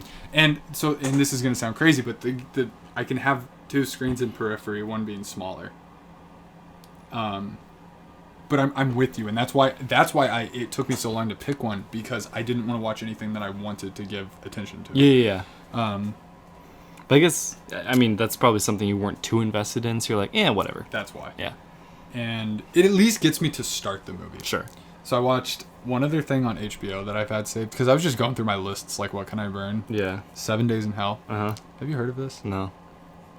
It's Andy Samberg. Nice. And Kit Harington. Yeah, okay.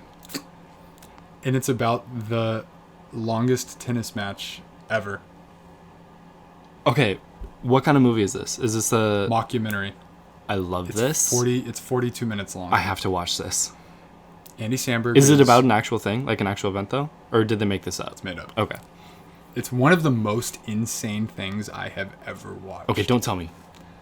Can we talk about it next week? I want to watch this so bad. I just want to tell you who Andy Samberg's character is. Okay. Aaron Williams, adopted brother of Serena and Venus. That's all I'm gonna say. Oh my god. You don't even know what you're getting yourself into. I can't wait though. Speaking of Kit Harington, the Emmys happened. Yes, they did. And he had a badass line. What did he say? He basically defended everybody, saying. Okay, was that what I wrote down here? Yeah, because I don't remember what he said exactly. Let's hold on. We're getting way ahead of ourselves. Let's start with that. The Emmys happened. And you had asked me if I was interested in them at all, and I'm like, nah, not really. Mm-hmm. The only thing I really want is for Emilia to win an Emmy, because I think she deserves one for Daenerys. Like, I thought she, to me, stands out as, like, killing her role. Like, had she not won one yet? I don't know. I wanted her to win again. Or if she hadn't. Yeah. Because I think she deserves it. Regardless of how you think her character progressed, she killed what she was told to do. Yeah. But then you mentioned, like, oh, there's a bunch of people, like, going against each other. I'm like, oh, wow, I guess, like Game of Thrones is very well represented at the Emmys. Especially in the final season. Yeah. I feel like they want to give people that last chance. So I didn't watch them, but I was then much more interested in, like, what happened. Yep. So, I still don't actually know. You don't? So I'm very excited to find out. I don't think it's much of a shock, but they won Best Drama Series. Nice. What were they up against? There's some. Damn it! I should have had this pulled up. I don't watch a lot of drama series, so I wonder if I had even seen any of the other ones that they were up against. Walking Dead, are they still getting nominated? I hope not. God, I don't think so. Not to hate, but yeah, No, you're past that point. Yeah, it's when you were new and different, sure, yeah. But when you're in season 11 doing the exact same thing, you don't deserve awards. I saw a clip pop up of Rick on the horse in episode 1. And I'm just like, I remember enjoying it. Yeah. I'm happy I still have that memory.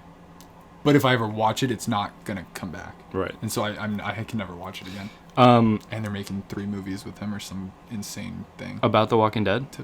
3 Rick movies. They're turning... Are you kidding me? They're milking his character into... So he left the show, but he'll do movies? So that they could milk 3 movies in a trilogy. You're kidding me. That's what they did.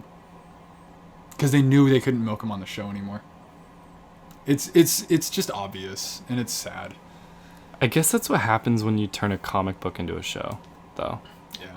But have the balls to know where you're going to end it. Just do it well. And do it. Yeah. They were up against... Let's see. Better Call Saul. I'll just give you a few because I don't know all these. Better Call Saul, Ozark, This Is Us. Oh, okay. Those are the ones I know. They beat those out. That's fair. Wow, even with the 8th season that everybody hated on. However, D&D did not win for writing for a drama series. Which is fine. They lost to a show called Succession. I haven't heard of that. Oh, I have heard of that. I'm not familiar. 3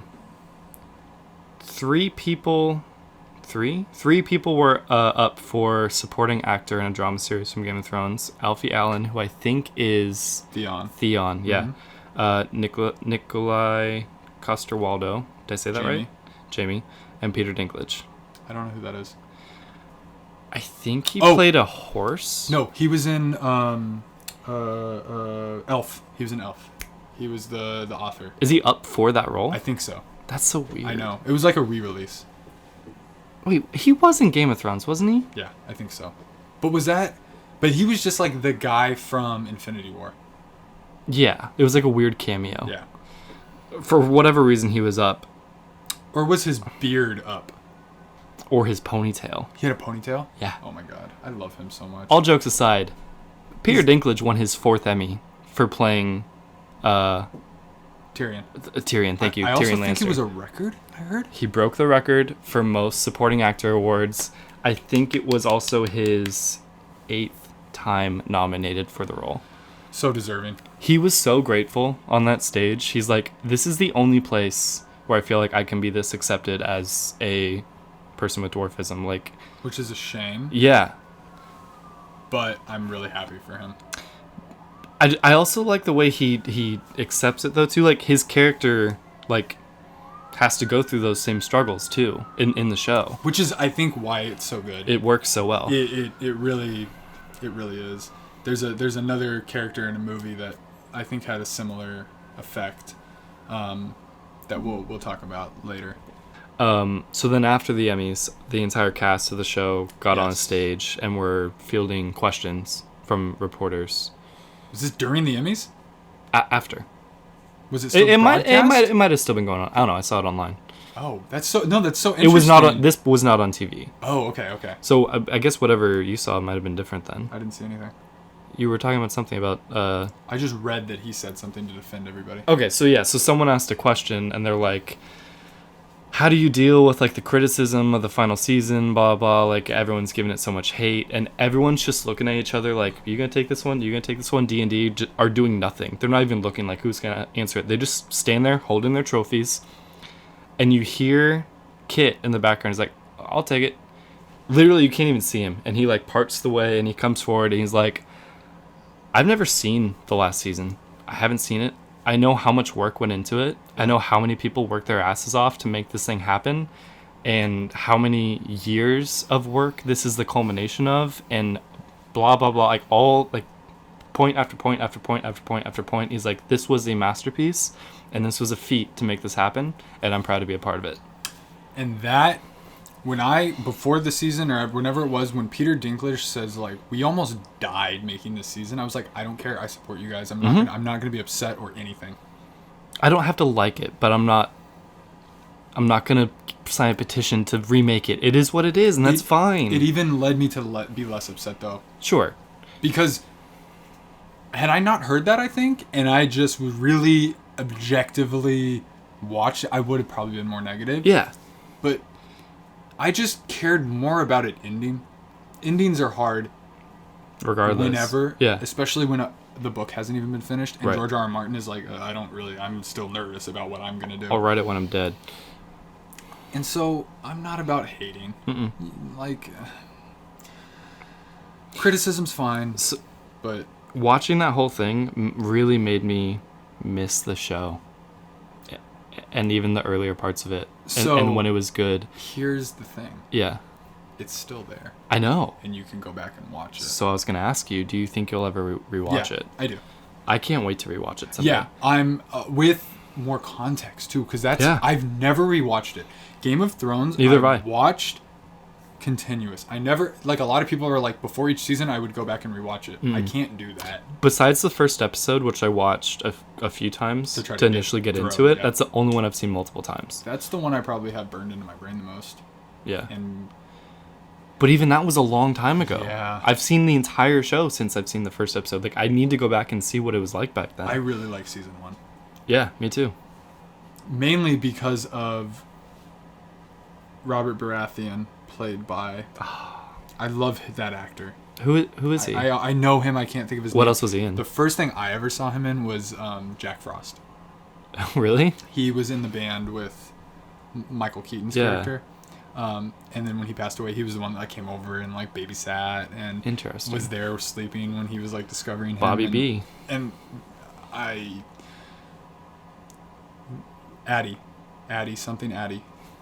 Rick Addy. We might as well get it now. Oh, what'd you say? Rick Addy. Mark Addy. I knew it was. Hey, that's ick. But it's pretty close. Yeah. Addy. He doesn't look like a Mark either. Mark Addy. He was in Mary Poppins Returns. Who? I'm trying to think. I watched that on the plane. It was notably worse than the original Mary Poppins. Actually, to the point where I didn't really enjoy it. And they're making a sequel to that. You know that? We're moving on. I'm not talking to you about that. About what? I'm not talking to you about that. We're moving on. Why? Move on. Do you have a special... That's tied for my favorite movie of last year. Oh, really? That movie was fantastic. How recently before it did you watch the original? What? How recently before it did... Oh, years. That's probably why. It was hard to go because I hadn't seen the original in a long time, like since I was a kid. Yeah. And Maya and I watched it on the plane, and I'm like, this is an untouchable masterpiece. Then watching it just felt very regurgitated. Which that's not its fault. I know. No, I know. But it felt like it didn't need to exist. It's not even like hitting like they executed it. I don't know. I love Dick Van Dyke returning. But that was so short. I just did have a couple of notes about when I was watching that thing about them all on the stage. Sam looking fit. Oh, I heard that. I haven't seen it though. He's like not fat anymore. He looked good. He was wearing a suit, looked fantastic. Do you think they made him be fat for the show? No. Because he kind of started as like a kid. That's crazy. Gwendolyn Christie is so tall. These are just little bite-sized little notes. The Dink has a majestic beard. And Bran was standing. It's a miracle. That's what happens when you become king. Yeah. Oh, was she standing next to Dinklage? No. The Dink. She was on the other side of the screen. I like the Dink. I want to keep using that. Yeah. I just want to briefly say we talked about HGTV and House Hunters last week. I think since then, Suzanne Wong, who used to be the host of House Hunters when it started, 9 years, passed away, and it's very sad. A 13-year battle with cancer. I didn't even know. That's true. I didn't realize she was as like much of an actress as she was. Like she'd been in a bunch of stuff, done a bunch of stuff. Like it makes sense because she was so awesome. Yeah. But it kills me. Like my grandma is a 2-time survivor. Wow. Yeah. And did not have to deal with it for years. I couldn't imagine 13-year battle and losing. Like it's just heartbreaking. Yeah. So just she's a household name for us. Like we know like this may be rude. We didn't mean it rude. We meant it in an endearing way.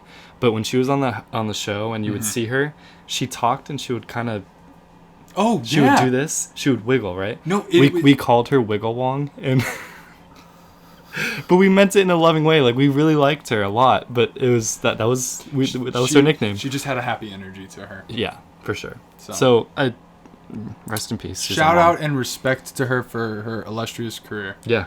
And for making a lot of people happy around the world, and she will forever because that stuff exists forever. Put House Hunters on the map, I would say. HGTV on the map, arguably. Yeah. Possibly, yeah. Which is pretty crazy. So we were talking about Peter Dinklage's performance in Game of Thrones and how his character on the show, he was probably able to connect to it more because of his personal, because with an actor, right, it's all about like what can you dig down and like personally connect with. Yes. And this other movie named The Peanut Butter Falcon, which I had stuck in the back of my head after you recommended it and you said I had to go watch it. So I did go watch it. I went with my grandma. We went on a Friday night, date night with my grandma. It was awesome. We went to Islands. Nice. We got burgers. Made it into the theater as the title card was starting. And I have to say, I saw 4 movies in a row making it into the theater as the studio was appearing on the screen, which I'm very proud of myself about. Because it's a little too close, but yes. Way too close, and I do not want to do this anymore. But how did I pull that off 4 times in a row? I don't know. Not even intentionally. The movie that we'll talk about next, and the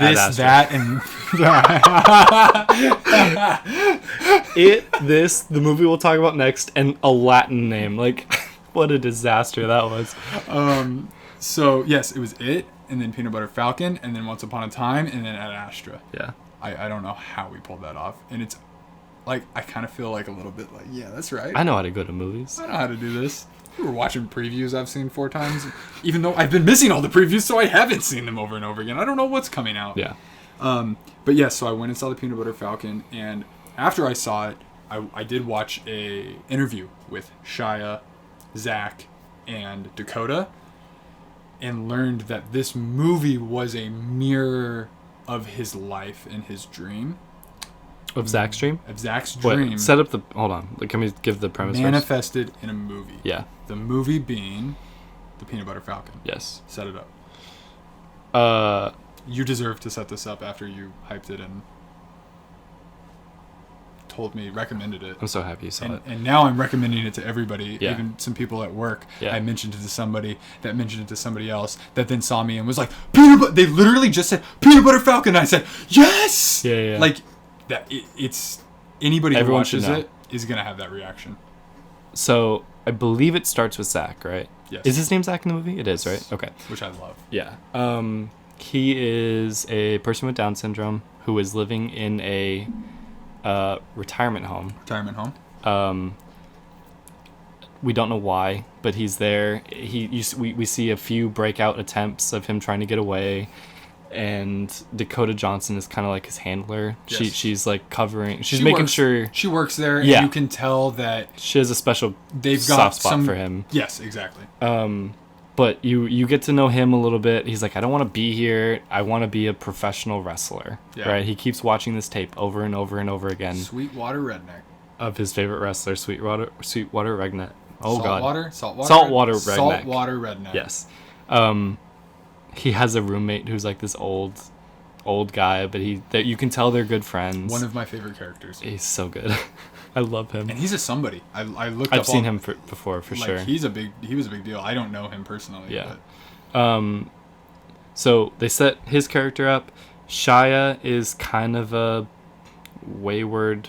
Is that an appropriate word? You're not really sure. They introduce his character. No words, no dialogue, nothing. He's on a boat. He's picking up crab traps. We're in Florida. No. Yes. North Carolina. Really? Yeah, they're farther up the coast. They're in the Carolinas, and I don't think we know that yet. It's just kind of swampy, and he's on a boat. He's going around. He's picking up traps. You're like, oh, he's a fisherman, and he spots a cop, like boat, and books it the other way, and then you're like, what's going on here? And then they kind of continue. So that's our introduction into his character. Yeah. You come to find out he doesn't have a family. Doesn't seem to have a home. He's just kind of alone. He's just kind of, yeah. Wayward, like you said. Yeah. Just drifting. Yep. He's a drifter. Yeah. And without giving too much away, because I really want people to see this, if you haven't seen this, just the two of them find their way together, to each other. And it's their adventure. It's a buddy adventure. It's for sure it's a buddy film, and they help each other with certain things. They fulfill things in each other that they're looking for, and it's so beautiful. It's funny.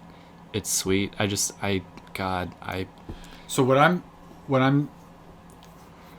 I felt it during the movie. You feel it. This movie makes you feel. Not a lot of movies make you feel. This movie makes you feel in such a good, comfortable way that you don't realize it's I want to cry just thinking about the movie. I know. Like it's one of my favorite movies ever. Yeah. And I'm telling everybody to go see it. So I to double back to I watched this interview after. And have you watched any interviews about them? I did watch one. The movie is almost them. You can feel it. Like this Shia LaBeouf. If you don't like him, yeah. Side note: everybody kind of knows what Shia's been through. Yeah. I did a little research. I was looking into Disney Channel. Realized Even Stevens was one of the big first Disney Channel shows. I was like, whoa. So he got hit with the child star dose of reality at a young age, and God knows what he came into. Transformers was, I think, the last thing a lot of people remember. That was his, I think his breakout big time thing. Summer blockbuster mega movie. Everybody knows him now. Because obviously he was famous from Even Stevens to some people, but a TV show, right? And a movie a kid's star, TV show. A kid's TV show, yeah. And a movie star are two different things. Holes. I loved that movie. I read the book. It's one. I haven't read a lot of books in my life. Yeah. I didn't read books as a kid. Holes is one of them, yeah. Along with The Hobbit. Yeah. Crazy. I like H's apparently. I also read The Hangover. Oh my God. The trilogy. The interview shows, and he says it. This movie changed him. Good. Legitimately changed him. And the interviewer even said, "You seem different." And he's like, "I am." He's had problems. He's struggled with figuring out himself, and we all struggle with that. Yeah. And I'm just so happy for him. I want to go watch this movie right now, honestly. I do too. I mean, yeah, that makes me happy because I really like him as an actor. He's a great actor. That's why. I loved him as an actor, and it made me so sad that it destroyed him. It felt like the thing we enjoyed him for was at the cost of his life. Right, because I think he had like retired at one point. He's like, I'm done. I'm like, that sucks, man. Like, I really like you. Like, you could do so much more, and he really had to struggle through a lot of stuff and do some weird stuff along the way, and he has been in some other roles since, and I feel like he's maybe finding himself now, which makes me really happy because he could be one of our greatest actors, I think. I do too. He's young. He's 33. Yeah. I am like, I almost, so I wanted to see if he had a Twitter page, and I wanted to message him and be like, I'm really happy for you. Yeah. Like, I'm just really happy for you, and I hope that you are happy and continue to be happy. He's a human person. So there's another movie coming out later this year called Honey Boy. Okay. I think somebody mentioned that to me. I think he's writing, directing, and starring. Maybe not one of those. He's definitely in it. He is playing his dad. I think you did tell me about this. And I think like if Peanut Butter Falcon wasn't the movie that like therapeutically helps him move on, this one I think will be. I've heard people who saw it at I want to say Sundance. Yeah. They're like, this movie is pretty good. So I'm looking forward to that one too. I want to get you excited about something. Okay. And I might need to reach out to somebody. Transformers 7. If they haven't already thought about this, I'm not watching any more of those. Neither am I. So the interview was Shia, Zach in the middle, and Dakota. Mm-hmm. And the interviewer is like, first of all, he mentioned a Peanut Butter Falcon action figure, and Zach got so excited. Yeah. And then Shia was like, we got to make that happen. Then he asked Zach, what about a sequel? What about more? Oh, yeah. And he was like, what do you see the future? What happens after the end of the movie? Yeah. And he asked Zach this? Yes. Yeah. And I'm a little worried about spoilers. But I do want to say this.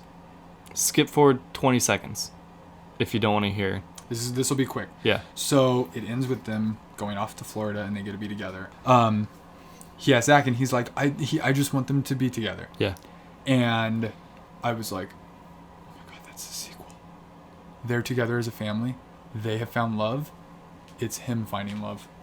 It's Zach finding love. Oh, that'd be good. That's the sequel. And it's just more funny adventures. It's that. Oh yeah. Give it to me. That's your sequel right there.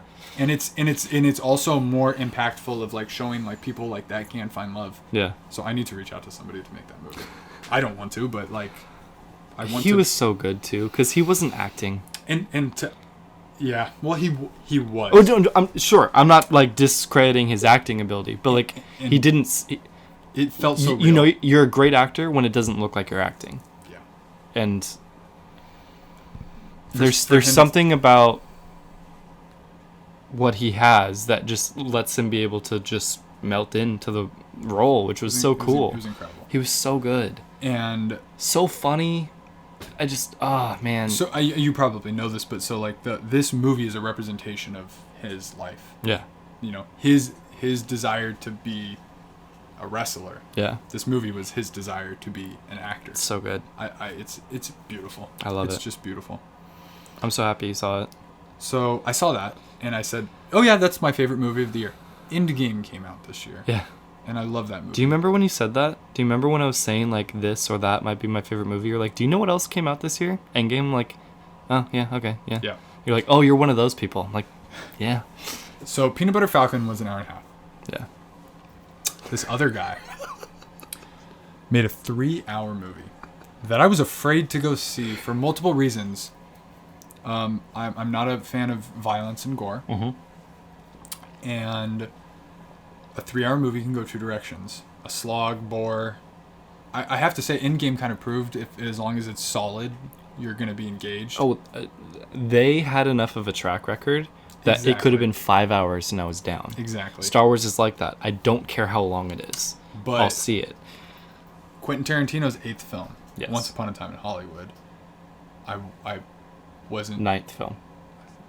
9th. Because The Hateful Eight was the 8th. Quentin Tarantino's 9th film, Once Upon a Time in Hollywood, I was so excited about just from the trailers, but also like nervous, apprehensive, and skeptical. Take it away. Why? You saw it. You've seen it twice. I know. And I don't think I should get the stage when you've been the one waiting to talk about it. I've been excited for this movie for a very long time. A very long time. Like Ad Astra. I look Starring at Brad Pitt. I look at Leonardo. Leonardo was not an Ad Astra. Good point. Yeah. Let me reset. I look at the upcoming list of movies like up to a year plus. And like I look into what each one is and I add them to my watch list. Like, do I want to see that? This is what I do This with has games. been on the... Yeah, exactly. This is Yep. why this is what the show is. Like, Yep. we bring both worlds together. Yep. I've been excited for this movie for a very, very long time. Even though I'm not a huge fan of Quentin Tarantino. But it just sounded perfect for me. I love this era. I love these actors. It had a feel like they were literally bringing the past to life. Yeah. I don't know how else to describe that. A lot of his other stuff is fantasy fiction. Kind of, yeah. Where, like, it's not even reality. It's like Kill Bill is, like, comic-y. Pulp Fiction isn't, like, that wouldn't really happen. Well, like, Inglourious Bastards is about World War II. So, okay, so Inglourious Bastards might be the only one. Kill Bill is not a spin on reality. It's just its own thing. It's a weird comic-y fake movie. Right. Hateful Eight I haven't seen, so I can't speak to that. Neither can I. Django seems like... Have you seen it? No, super exaggerated. I've heard very good things. I want to see Yeah. it. Pulp Fiction is like, yes, it's based in the real world and stuff, but like these aren't people that would really exist. Right. Once Upon a Time is people that would really exist. This setting, this world, this... Yeah, it was exactly what I want in a movie. Yeah. I loved the set piece of this movie. The characters, the actors. So it's starring Leonardo, who is up there for my favorite actor. At one point, he has been my favorite actor. It shifts. Donald Gleason, formerly referenced on this episode, is my current favorite actor. This movie does also have my favorite actress, Margot Robbie. Oh, yeah. That was an oh, yeah, because I know he has a tattoo. His entire backside of his body is her front profile. Yep. No, it's every profile of her from every movie she's ever been in. Oh, my goodness. Yeah. And Brad Pitt, who I didn't have enough of appreciation for before this movie. Holy crap, do I have an appreciation for him now. I came out of this movie... He's one of my favorite characters in any movie of all time, maybe the top. He's incredible. This movie had to sit in my brain for at least a week. I did not love it at first. It was long, it was slow, and it had to, like we said, it had to marinate in my brain. But the more I thought about it, the more I thought about the characters and the things that happened, I'm like, I need to be back watching that movie again. I want to go watch it again right now. Oh, it's so good. It's one of my favorite movies ever. I guess I'll generally set up what the movie's about. I tend to not do that. Once Upon a Time.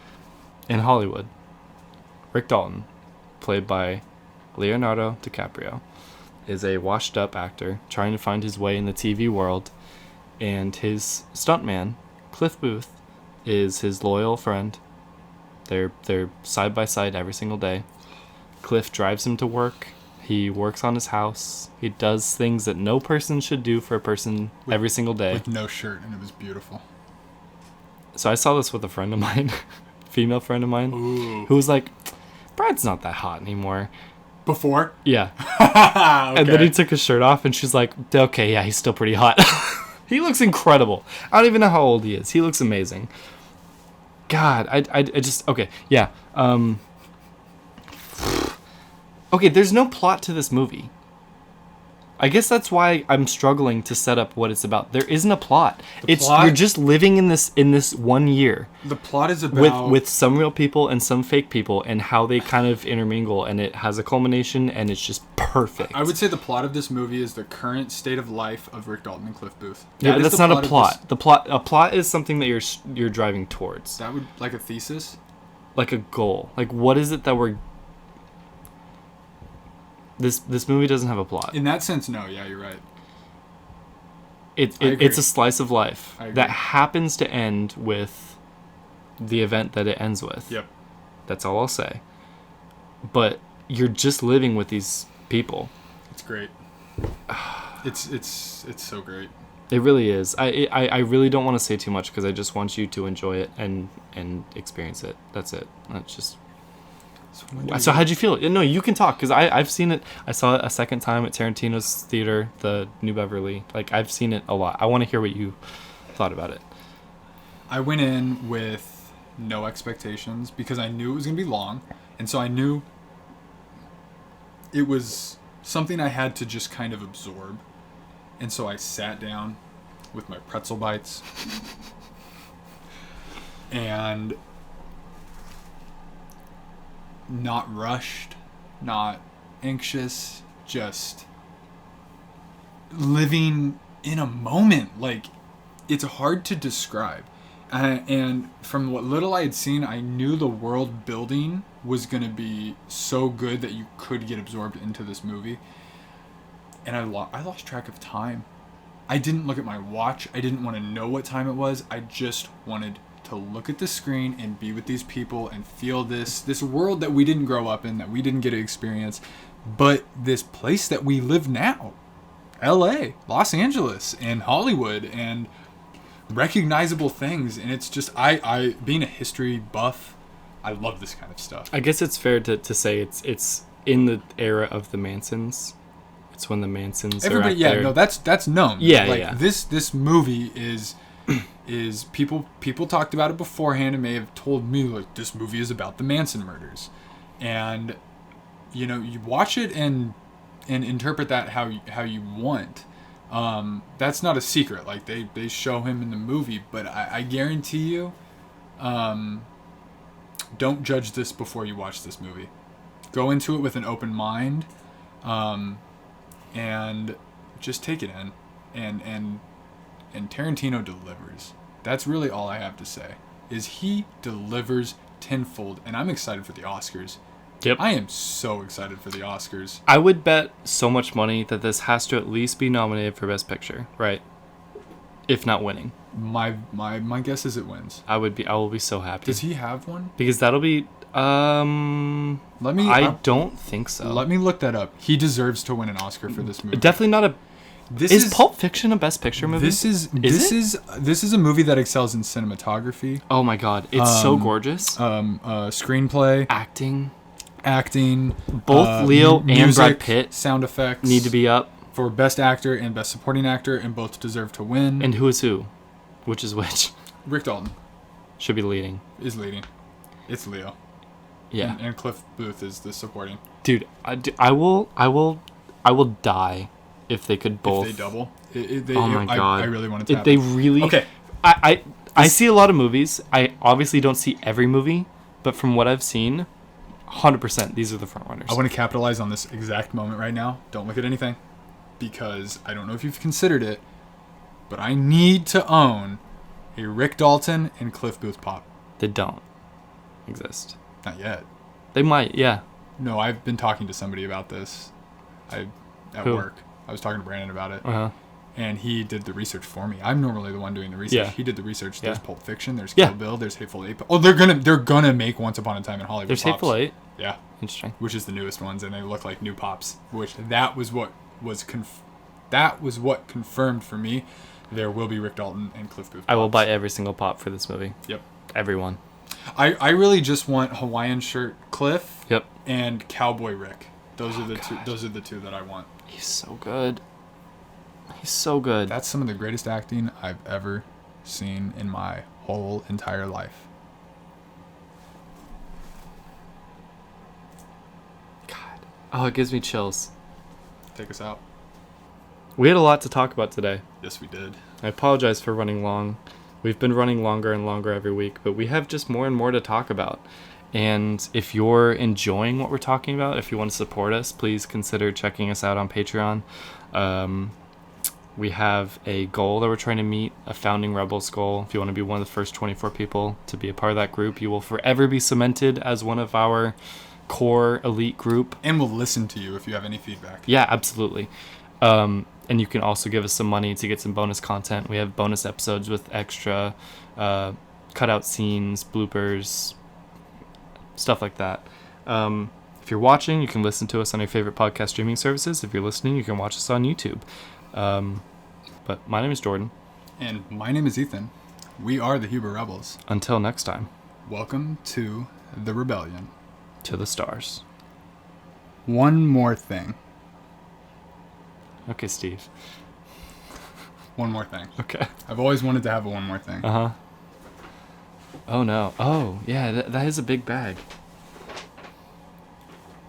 I'm concerned. I don't know why I'm concerned.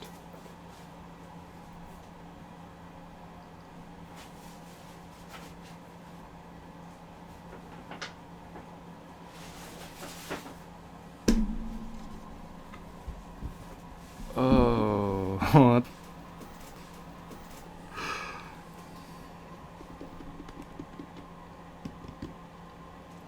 Trying to process. This is really cool. Should I, like, open it? Oh my god.